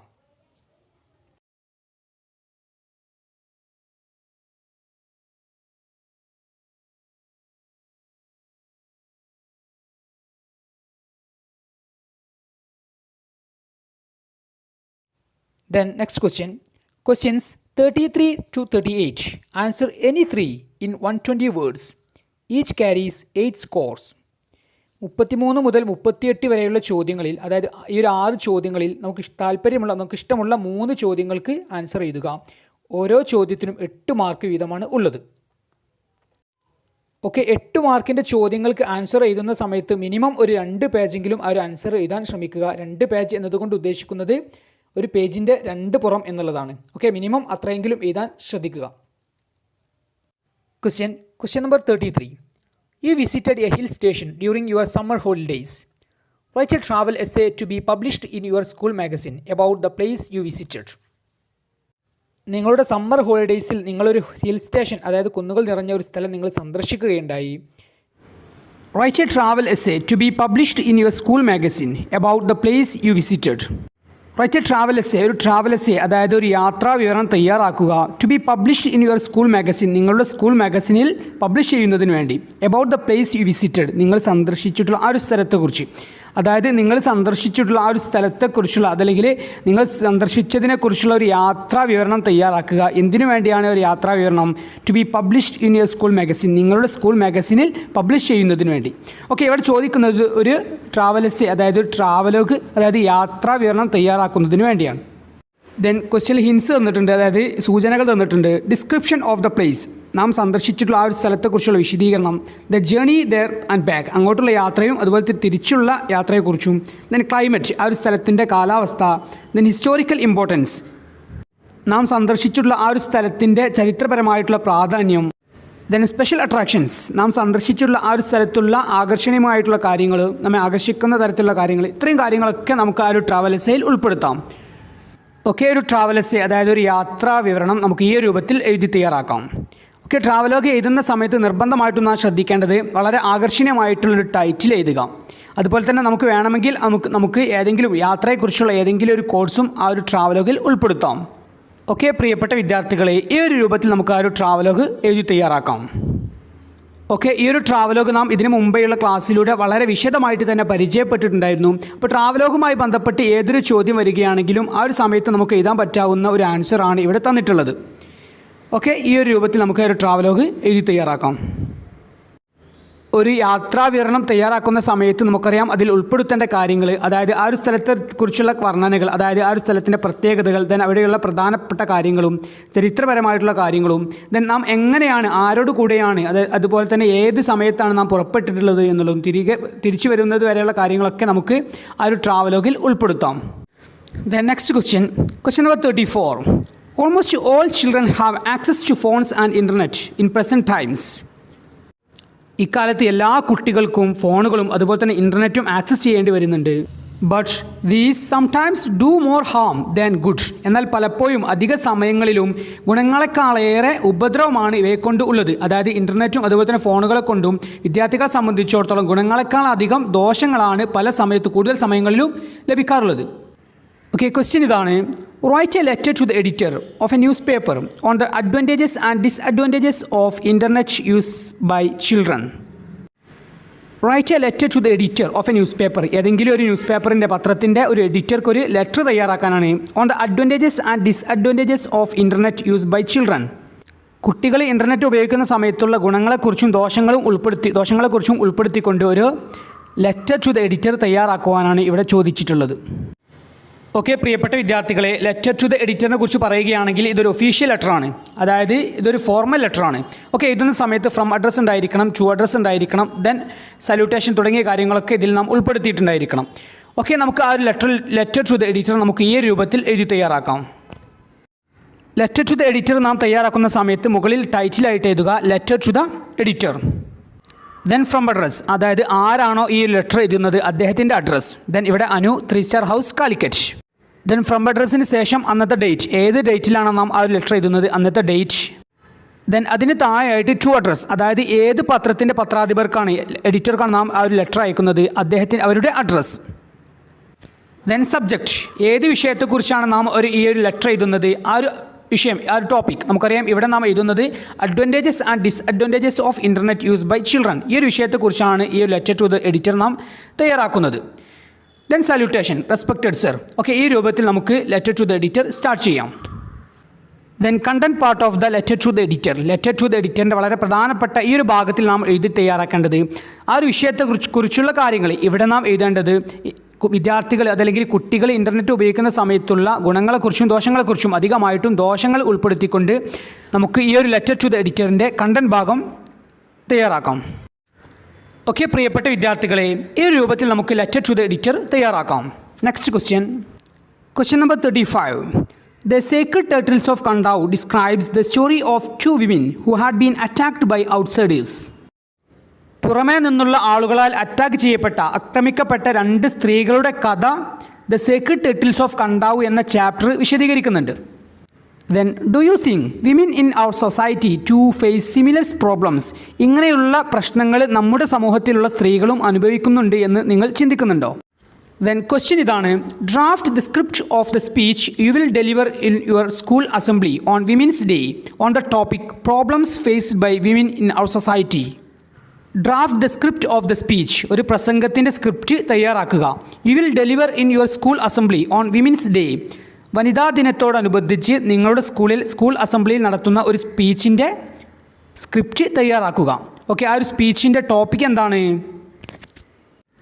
Problems faced by women in our society, നമ്മുടെ സമൂഹത്തിൽ സ്ത്രീകൾ നേരിടുന്ന പ്രശ്നങ്ങൾ. ഓക്കെ, ഈ ഒരു വിഷയത്തെക്കുറിച്ചാണ് ആ ഒരു സ്പീച്ച് നാം തയ്യാറാക്കേണ്ടത്. അപ്പോൾ നമ്മുടെ സമൂഹത്തിൽ സ്ത്രീകൾ നേരിടുന്ന പ്രശ്നങ്ങളെക്കുറിച്ചുള്ള ഒരു സ്പീച്ചാണ് നാം തയ്യാറാക്കേണ്ടത്.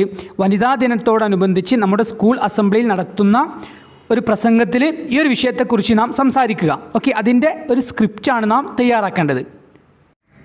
ഓക്കെ പ്രിയപ്പെട്ട വിദ്യാർത്ഥികളെ, ഈ ഒരു രൂപത്തിൽ നമുക്ക് ആ ഒരു ആൻസർ എഴുതി തയ്യാറാക്കാം.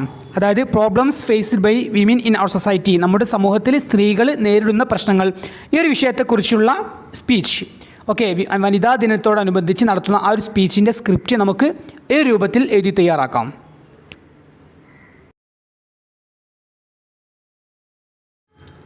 Then next question number 36. Kerala has faced many disasters like floods, landslides and epidemics in recent times. Keralam ഈയിടെയായിട്ട് ധാരാളം ദുരന്തങ്ങൾ നേരിട്ടിട്ടുണ്ട്. അതായത് ഫ്ലഡ്സ്, വെള്ളപ്പൊക്കം, ദെൻ ലാൻഡ് സ്ലൈഡ്സ്, ഉരുൾപൊട്ടൽ, ദെൻ എപ്പിഡമിക്സ്, പകർച്ചവ്യാധികൾ തുടങ്ങിയ ധാരാളം ദുരന്തങ്ങൾ ഈയിടെയായിട്ട് കേരളം നേരിട്ടിട്ടുണ്ട്. However, we have always overcome the crisis successfully. ഈ ഒരു ദുരന്തങ്ങളൊക്കെ എല്ലാ സമയത്തും വളരെ വിജയകരമായിട്ട് തന്നെ നാം ഓവർകം ചെയ്തിട്ടുണ്ട്, തരണം ചെയ്തിട്ടുണ്ട്. Then question ഇതാണ്, write an article to be published in the newspaper on the topic be prepared to face any disaster. Write an article to be published in the newspaper. ന്യൂസ്പേപ്പറിൽ, അതായത് പത്രത്തിൽ പ്രസിദ്ധീകരിക്കുന്നതിന് വേണ്ടിയുള്ള ഒരു ആർട്ടിക്കിൾ എഴുതി തയ്യാറാക്കുക. ടോപ്പിക് എന്താണ്, വിഷയം എന്താണ്? Be prepared to face any disaster, ഏതൊരു ദുരന്തത്തെയും നേരിടുന്നതിന് വേണ്ടി തയ്യാറാവുക. ഓക്കെ, ഈ ഒരു ടോപ്പിക്കിനെ കുറിച്ചാണ് നാം ആർട്ടിക്കിൾ തയ്യാറാക്കേണ്ടത്. ഓക്കെ പ്രിയപ്പെട്ട വിദ്യാർത്ഥികളെ, ചോദ്യം മനസ്സിലായിട്ടുണ്ടായിരിക്കും. അതായത് ഒരു ആർട്ടിക്കിൾ എഴുതി തയ്യാറാക്കാനാണ്. വിഷയം എന്താണ്? Be prepared to face any disaster, ഏതൊരു ദുരന്തത്തെയും നേരിടുന്നതിന് വേണ്ടി തയ്യാറാവുക. ഓക്കെ, ഈ ഒരു വിഷയത്തെക്കുറിച്ച് നാം ആർട്ടിക്കിൾ എഴുതുന്ന സമയത്ത് ഈ രൂപത്തിൽ നമുക്ക് ആർട്ടിക്കിൾ തയ്യാറാക്കാം. ഓക്കെ, ഒരു ആർട്ടിക്കിൾ എഴുതി തയ്യാറാക്കുന്ന സമയത്ത് ആദ്യം തന്നെ ടൈറ്റിൽ എഴുതുക. ഓക്കെ, ഇവിടെ ടൈറ്റിലായിട്ട് നമുക്ക് എഴുതാം be prepared to face any disaster. Okay, ഇനി ഇതുമായി ബന്ധപ്പെട്ട കാര്യങ്ങൾ ആ ഒരു ആർട്ടിക്കിൾ നാം ഉൾപ്പെടുത്തുക. അതായത് ദുരന്തങ്ങളെക്കുറിച്ചും ദുരന്തങ്ങളെ എങ്ങനെ നേരിടാമെന്നതിനെക്കുറിച്ചും ദെൻ ദുരന്തങ്ങളെ നേരിടുന്നതിന് വേണ്ടി നാം തയ്യാറാകുന്നതിനെക്കുറിച്ചും നമുക്കൊരു ആർട്ടിക്കിൾ ഈ രൂപത്തിൽ എഴുതി തയ്യാറാക്കാം.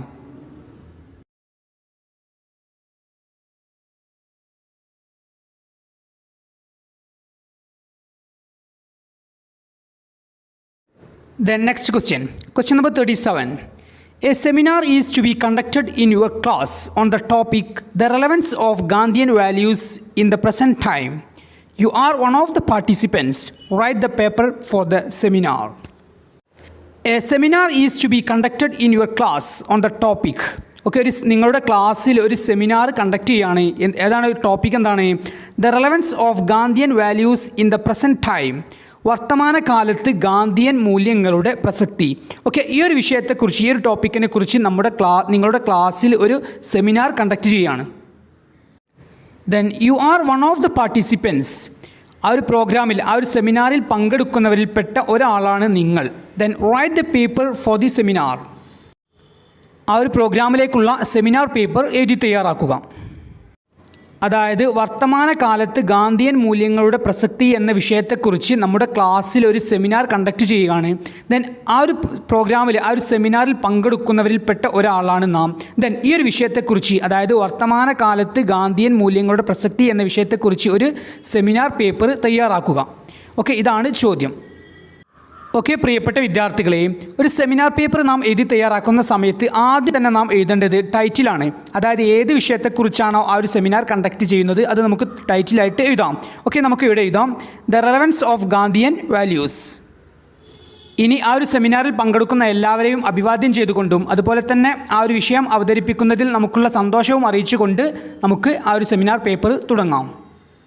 ഓക്കെ, ഇനി ഒരു ടോപ്പിക്കിനെ കുറിച്ചുള്ള കാര്യങ്ങൾ, അതായത് the relevance of Gandhian values in the present time. വർത്തമാനകാലത്ത് ഗാന്ധിയൻ മൂല്യങ്ങളുടെ പ്രസക്തി എന്ന വിഷയത്തെക്കുറിച്ച് വളരെ വിശദമായിട്ട് തന്നെ നമ്മുടെ കാഴ്ചപ്പാടുകളും അതുപോലെ തന്നെ നമുക്ക് പറയാനുള്ള കാര്യങ്ങളും വളരെ വിശദമായിട്ട് തന്നെ എഴുതി തയ്യാറാക്കുക. ഓക്കെ, പ്രിയപ്പെട്ട വിദ്യാർത്ഥികളെ, നമ്മുടെ ടെക്സ്റ്റ് ബുക്കിലെ 2ാം യൂണിറ്റിൽ നിന്നുള്ള 1ാം ചാപ്റ്ററായ ആൻഡ് ദെൻ ഗാന്ധി കെം എന്ന ചാപ്റ്ററിൽ നിന്നുള്ള ധാരാളം കാര്യങ്ങൾ നമുക്ക് നമ്മുടെ സെമിനാർ പേപ്പറിൽ ഉൾപ്പെടുത്താൻ സാധിക്കും. ഓക്കെ, ഈ ഒരു രൂപത്തിൽ നമുക്ക് സെമിനാർ പേപ്പർ തയ്യാറാക്കാം.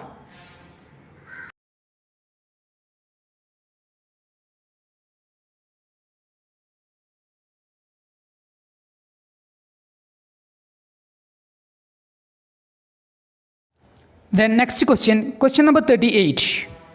Read the following poem and write an appreciation. താഴെ തന്നിരിക്കുന്ന ഒരു കവിത വായിക്കുകയും അതിൻ്റെ അപ്രിസിയേഷൻ തയ്യാറാക്കുകയും ചെയ്യുക. ഓക്കെ, പ്രിയപ്പെട്ട വിദ്യാർത്ഥികളെ, ഇങ്ങനെയുള്ള ഒരു ചോദ്യം നാം കാണുന്ന സമയത്ത്, അതായത് അപ്രിസിയേഷൻ റൈറ്റിങ്ങുമായി ബന്ധപ്പെട്ട ഒരു കവിത നാം കാണുന്ന സമയത്ത് ആദ്യം തന്നെ മനസ്സിലാക്കേണ്ടത് ആ ഒരു കവിതയുടെ ടൈറ്റിൽ അതുപോലെ തന്നെ ആ ഒരു കവിത എഴുതിയിട്ടുള്ള കവിയുടെ പേര്, ഇവ രണ്ടുമാണ്. ഓക്കെ, പക്ഷേ ഇവിടെ കവിതയുടെ ടൈറ്റിൽ തന്നിട്ടില്ല. ഇങ്ങനെ ടൈറ്റിൽ തരാത്ത കവിതകളാണ് എങ്കിൽ നാം മനസ്സിലാക്കേണ്ടത് ആ ഒരു കവിതയുടെ ആദ്യ ലൈൻ, അതായത് ഇവിടെ സക്സസ് ഈസ് കൗണ്ടഡ് സ്വീറ്റസ്റ്റ്, അതാണ് ഈ ഒരു കവിതയുടെ ടൈറ്റിലായിട്ട് നാം മനസ്സിലാക്കേണ്ടത്. ഓക്കെ, ഈ ഒരു കവിത എഴുതിയിട്ടുള്ളത് എമിലി ഡിക്കിൻസൺ. ദെൻ അടുത്തതായിട്ട് നാം ചെയ്യേണ്ടത് ക്വസ്റ്റ്യനിൽ തന്നിരിക്കുന്ന ഈ ഒരു കവിത നന്നായി വായിച്ച് മനസ്സിലാക്കുക എന്നുള്ളതാണ്. ഓക്കെ, നമുക്ക് ഈ ഒരു കവിതയിലേക്ക് പ്രവേശിക്കാം. Success is counted sweetest by those who never succeed. To comprehend a nectar requires sorest need. Count means കണക്കാക്കുക, വിലമതിക്കുക. Then third line comprehend means ഉൾക്കൊള്ളുക, ഗ്രഹിക്കുക, അതായത് മനസ്സിലാക്കുക. Then fourth line sorest need means തീവ്രമായ ആവശ്യം. Then second stanza, not one of all the people host who took the flag today can tell the definition so clear of victory. First line purple host means വിജയിച്ച പടയാളികൾ, അതായത് ഒരു യുദ്ധത്തിൽ എതിരാളികളെ പരാജയപ്പെടുത്തുകയും അവരുടെ പതാക കൈക്കലാക്കുകയും ചെയ്തിട്ടുള്ള വിജയിച്ച പടയാളികൾ. Then the third stanza, as he defeated dying on whose forbidden ear the distant strains of triumph burst agonized and clear.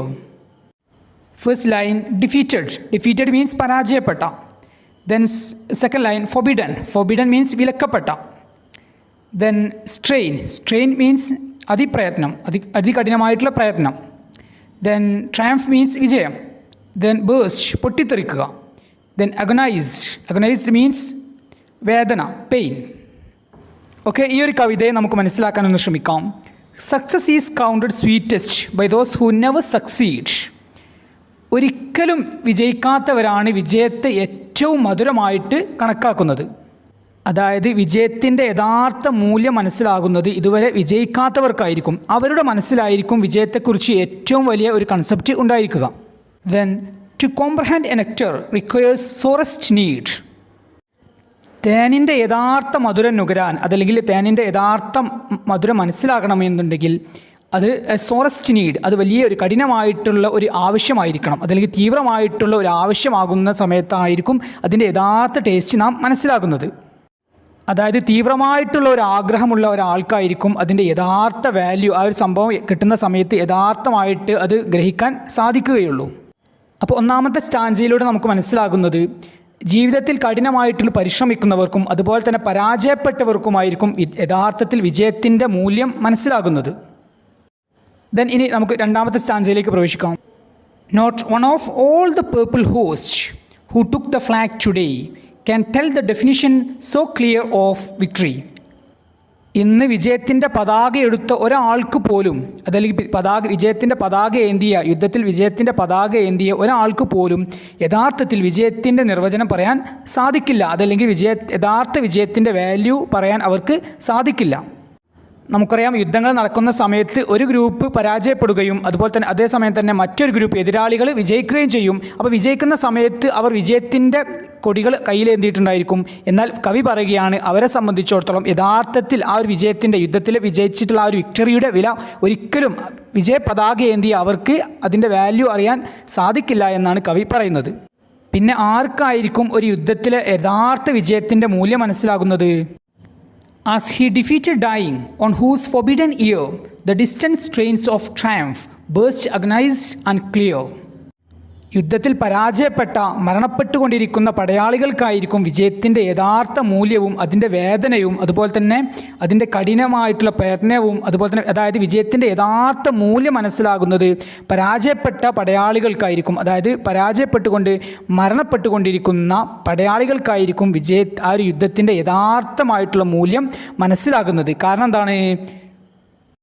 മരണപ്പെട്ടുകൊണ്ടിരിക്കുന്ന ആ ഒരു പടയാളികളുടെ ജീവൻ്റെ വിലയുണ്ട് ആ ഒരു യുദ്ധത്തിലെ വിജയത്തിന്. അതുകൊണ്ട് തന്നെ അവർക്കായിരിക്കും, മരണപ്പെട്ടുകൊണ്ടിരിക്കുന്ന ആ ഒരു പടയാളികൾക്കായിരിക്കും യഥാർത്ഥ വിജയത്തിൻ്റെ, ആ ഒരു യുദ്ധത്തിലെ യഥാർത്ഥ വിജയത്തിൻ്റെ മൂല്യം മനസ്സിലാകുന്നത്.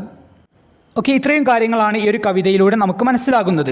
അതായത് വിജയത്തിൻ്റെ യഥാർത്ഥ മൂല്യം മനസ്സിലാകുന്നത് കഠിനമായിട്ട് പരിശ്രമിക്കുന്നവർക്കും കഠിനമായിട്ട് ആ ഒരു വിജയം ആവശ്യമായി വരുന്നവർക്കും അതേസമയം തന്നെ ജീവിതത്തിൽ പരാജയപ്പെട്ടവർക്കുമായിരിക്കും വിജയത്തിൻ്റെ യഥാർത്ഥമായിട്ടുള്ള മൂല്യം അതല്ലെങ്കിൽ യഥാർത്ഥമായിട്ടുള്ള വാല്യൂ മനസ്സിലാകുന്നത്. അതുപോലെ തന്നെ ഒരു യുദ്ധത്തിൽ വിജയിച്ചിട്ടുള്ള, വിജയക്കൊടിയേന്തിയിട്ടുള്ള പടയാളികൾക്കായിരിക്കില്ല ആ ഒരു വിജയത്തിൻ്റെ യഥാർത്ഥ മൂല്യം മനസ്സിലാകുന്നത്. പകരം ആ ഒരു യുദ്ധത്തിൽ മരണത്തോട് അടുത്തുകൊണ്ടിരിക്കുന്ന അതല്ലെങ്കിൽ മരണപ്പെട്ടുകൊണ്ടിരിക്കുന്ന പടയാളികൾക്കായിരിക്കും ആ ഒരു യുദ്ധത്തിൻ്റെ വിജയത്തിൻ്റെ യഥാർത്ഥമായിട്ടുള്ള മൂല്യം മനസ്സിലാകുന്നത്. കാരണം എതിരാളികളുടെ വിജയത്തിന് ഈ മരണപ്പെട്ടുകൊണ്ടിരിക്കുന്ന പടയാളികളുടെ ജീവൻ്റെ വിലയുണ്ട്. ഓക്കെ, പ്രിയപ്പെട്ട വിദ്യാർത്ഥികളെ, ഇത്രയും കാര്യങ്ങളാണ് ഈ ഒരു കവിതയിലൂടെ നമുക്ക് മനസ്സിലാകുന്നത്. ഓക്കെ, പ്രിയപ്പെട്ട വിദ്യാർത്ഥികളെ, അപ്പോൾ നാം ഒരു അപ്രിസിയേഷൻ ക്വസ്റ്റ്യൻ കാണുന്ന സമയത്ത് ആദ്യം തന്നെ ആ ഒരു കവിതയുടെ ടൈറ്റിൽ മനസ്സിലാക്കുക. ദെൻ ആ ഒരു കവിത എഴുതിയിട്ടുള്ള കവിയുടെ പേര് മനസ്സിലാക്കുക. രണ്ടാമതായിട്ട് ആ ഒരു കവിതയുടെ സമ്മറി നന്നായിട്ട് മനസ്സിലാക്കുക.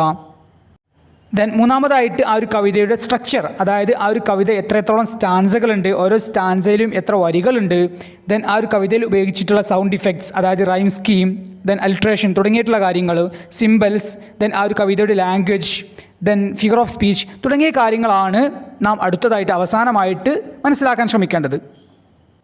ഓക്കെ, ആദ്യം തന്നെ നമുക്ക് സ്ട്രക്ചർ പരിശോധിക്കാം. ഈ ഒരു കവിതയുടെ സ്ട്രക്ചറിലേക്ക് വരികയാണെങ്കിൽ ആകെ 3 സ്റ്റാൻസകളാണ് ഈ ഒരു കവിതയിലുള്ളത്. അതുപോലെ തന്നെ ഓരോ സ്റ്റാൻസയിലും 4 വരികളുമാണ് ഉള്ളത്. ദെൻ അടുത്തതായിട്ട് നമുക്ക് ഈ ഒരു കവിതയിൽ റൈം സ്കീം അതുപോലെ തന്നെ റൈമിംഗ് വേർഡ്സുകളുണ്ടോ പരിശോധിക്കാം. ഫസ്റ്റ് സ്റ്റാൻസ, ഓരോ ലൈനിലെയും അവസാനത്തെ വേർഡുകൾ നോക്കാം. Sweetest, succeed, nectar, need. Okay, ഇവിടെ റൈമിംഗ് വേർഡ്സുകളായിട്ട് വരുന്നത് സക്സീഡ് ആൻഡ് നീഡ്. അതുകൊണ്ട് തന്നെ നമുക്ക് പറയാം ഒന്നാം സ്റ്റാൻസയിലെ റൈം സ്കീമാണ് ABCB. ഇനി രണ്ടാം സ്റ്റാൻസയിലേക്ക് വരികയാണെങ്കിൽ ഓരോ ലൈനിലെയും അവസാനത്തെ വേർഡുകൾ host, today, definition, victory. Okay, രണ്ടാം സ്റ്റാൻസയിൽ റൈം സ്കീം ഇല്ല എന്ന് മനസ്സിലാക്കാം. ഇനി നമുക്ക് മൂന്നാമത്തെ സ്റ്റാൻസ പരിശോധിക്കാം. Dying, ear, triumph, clear. Okay, മൂന്നാം സ്റ്റാൻസയിലെ റൈമിംഗ് വേർഡ്സുകളാണ് ഇയർ, ക്ലിയർ. അതുകൊണ്ട് തന്നെ നമുക്ക് പറയാം മൂന്നാം സ്റ്റാൻസയിലെ റൈം സ്കീമാണ് ABCB. അപ്പോൾ ഈ ഒരു കവിതയിൽ ഒന്നാം സ്റ്റാൻസയിലും അതുപോലെ തന്നെ മൂന്നാം സ്റ്റാൻസയിലും റൈം സ്കീം ഉണ്ട്. ആ റൈം സ്കീമാണ് ABCB. അതുപോലെ തന്നെ രണ്ടാം സ്റ്റാൻസയിൽ റൈം സ്കീം ഉപയോഗിച്ചിട്ടില്ല. അതുപോലെ തന്നെ ഈ ഒരു കവിതയിൽ അലിട്രേഷൻ ഉണ്ട്. അലിട്രേഷൻ എന്താണ് എന്ന് നമുക്കറിയാം. അതായത് തുടരെ വരുന്ന വേർഡുകളുടെ ആദ്യ ശബ്ദം ഒരേ കോൺസണന്റ് ശബ്ദമാകുന്നതിനെയാണ് നാം അലിട്രേഷൻ എന്ന് പറയുന്നത്. ഒന്നാമത്തെ ലൈന് നോക്കുക. Success is counted sweetest. Okay, സ് എന്ന ശബ്ദം റിപ്പീറ്റ് ചെയ്ത് വന്നിട്ടുണ്ട്. അതുകൊണ്ട് തന്നെ നമുക്ക് പറയാം ഇവിടെ ഉപയോഗിച്ചിട്ടുള്ള പോയറ്റിക് ഡിവൈസ് ആണ് alliteration. Then the first line in the third stanza, as he defeated dying. Defeated dying, ഇവിടെയും ഡി എന്ന ഡി എന്ന കോൺസണന്റ് ശബ്ദം തുടർച്ചയായി വന്നിട്ടുണ്ട്. അതുകൊണ്ട് തന്നെ നമുക്ക് പറയാം ഇവിടെ ഉപയോഗിച്ചിട്ടുള്ള പോയറ്റിക് ഡിവൈസ് ആണ് അലിട്രേഷൻ. Defeated die. ഇനി ഈ ഒരു കവിതയുടെ ഭാഷയെക്കുറിച്ച്, ലാംഗ്വേജിനെ കുറിച്ച് പറയുകയാണെങ്കിൽ വളരെ വ്യക്തമായിട്ടുള്ളതും അതുപോലെ തന്നെ പെട്ടെന്ന് മനസ്സിലാക്കാൻ സാധിക്കുന്നതുമായ ഭാഷയാണ് ഈ ഒരു കവിതയിൽ കവി ഉപയോഗിച്ചിട്ടുള്ളത്. അതുപോലെ തന്നെ ഈ ഒരു കവിതയിൽ ചില സിമ്പിൾസുകളുണ്ട്. അതായത് നെക്ടർ, തേനിനെ കാണിക്കുന്നത്, അത് സിംബലൈസ് ചെയ്യുന്നത് വിജയത്തെയാണ്, സക്സസിനെ കാണിക്കുന്നതിന് വേണ്ടിയാണ് ഇവിടെ നെക്ടർ ഉപയോഗിച്ചിട്ടുള്ളത്. അതുപോലെ തന്നെ പേർപ്പിൾ ഫ്ലാഗ് സിമ്പിളായിട്ട് ഉപയോഗിച്ചിട്ടുള്ളത് വിക്ടോറിയസ് ആർമി, അതായത് വിജയിച്ച ആർമിയെ കാണിക്കുന്നതിന് വേണ്ടിയാണ്. അതായത് യുദ്ധത്തിൽ വിജയിച്ചിട്ടുള്ള ആർമിയെ കാണിക്കുന്നതിന് വേണ്ടിയാണ് പേർപ്പിൾ ഫ്ലാഗ് ഇവിടെ സിമ്പിളായിട്ട് ഉപയോഗിച്ചിട്ടുള്ളത്.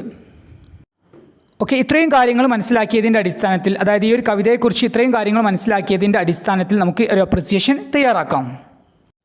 അപ്പോൾ ഇവിടെ ശ്രദ്ധിക്കുക, ഒരു അപ്രിസിയേഷൻ ക്വസ്റ്റ്യൻ വരുന്ന സമയത്ത് നിർബന്ധമായിട്ടും നാം ചെയ്യേണ്ടത്, ആദ്യം തന്നെ മനസ്സിലാക്കേണ്ടത് ആ ഒരു കവിതയുടെ ടൈറ്റിൽ മനസ്സിലാക്കുക. അതുപോലെ തന്നെ ആ ഒരു കവിത എഴുതിയിട്ടുള്ള കവിയുടെ പേര് മനസ്സിലാക്കുക. കവിതയുടെ ടൈറ്റിൽ അഥവാ തന്നിട്ടില്ല എങ്കിൽ നാം മനസ്സിലാക്കേണ്ടത് ആ ഒരു കവിത തന്നിരിക്കുന്ന ആ ഒരു കവിതയുടെ ആദ്യ ലൈൻ തന്നെയായിരിക്കും ആ ഒരു കവിതയുടെ ടൈറ്റിൽ. രണ്ടാമതായിട്ട് നാം ചെയ്യേണ്ടത് തന്നിരിക്കുന്ന ആ ഒരു കവിതയുടെ സമ്മറി നന്നായിട്ട് മനസ്സിലാക്കാൻ ശ്രമിക്കുക. ദെൻ അവസാനമായിട്ട് തന്നിരിക്കുന്ന ആ ഒരു കവിതയുടെ സ്ട്രക്ചർ, അതുപോലെ തന്നെ സൗണ്ട് ഇഫക്ട്സ്, അതായത് റൈം സ്കീം, അലിട്രേഷൻ തുടങ്ങിയിട്ടുള്ള കാര്യങ്ങൾ, ദെൻ ആ ഒരു കവിതയിൽ ഉപയോഗിച്ചിട്ടുള്ള സിംബൽസ്, ദെൻ ആ ഒരു കവിതയുടെ ലാംഗ്വേജ്, ഭാഷ തുടങ്ങിയ കാര്യങ്ങൾ മനസ്സിലാക്കാൻ ശ്രമിക്കുക. ഇത്രയും കാര്യങ്ങൾ മനസ്സിലാക്കിയതിൻ്റെ അടിസ്ഥാനത്തിൽ നമുക്ക് ഈ ഒരു കവിതയുടെ അപ്രിസിയേഷൻ ഇങ്ങനെ തയ്യാറാക്കാം. ഓക്കെ, അപ്രിസിയേഷൻ എഴുതുന്ന സമയത്ത് ആദ്യം തന്നെ കവിതയുടെ ടൈറ്റിൽ എഴുതുക. നമുക്കിവിടെ എഴുതാം success is counted sweetest. Then ഒന്നാമത്തെ സ്റ്റാൻസയിൽ, അതായത് അപ്രിസിയേഷൻ എഴുതുന്ന സമയത്ത് ആദ്യ സ്റ്റാൻസയിൽ നാം എഴുതേണ്ടത് ആ ഒരു ടൈറ്റിൽ, അതുപോലെ തന്നെ എഴുതിയിട്ടുള്ള കവിയുടെ പേര്, ദെൻ ആ ഒരു കവിതയുടെ തീം, ഇത്രയും കാര്യങ്ങൾ നിർബന്ധമായിട്ടും അപ്രിസിയേഷൻ എഴുതുന്ന സമയത്ത് ആദ്യ പാരഗ്രാഫിൽ നാം ഉൾപ്പെടുത്താൻ ശ്രദ്ധിച്ചിട്ടുണ്ടായിരിക്കണം. ദെൻ ഇനി ഒരു കവിതയുടെ അപ്രിസിയേഷൻ എഴുതുന്ന സമയത്ത് രണ്ടാം ഭാഗത്തിൽ നാം ഉൾപ്പെടുത്തേണ്ടത് തന്നിരിക്കുന്ന ആ ഒരു കവിതയുടെ സമ്മറി ആയിരിക്കണം. ഓക്കെ, അപ്പോൾ കവിത നന്നായിട്ട് മനസ്സിലാക്കുകയും അതിൻ്റെ സമ്മറി എഴുതാൻ ശ്രദ്ധിക്കുകയും ചെയ്യുക. ഓക്കെ, ഈ ഒരു കവിതയുടെ സക്സസ് ഈസ് കൗണ്ടഡ് സ്വീറ്റസ്റ്റ് എന്ന ഈ ഒരു കവിതയുടെ സമ്മറി നമുക്ക് ഈ രൂപത്തിൽ എഴുതാം.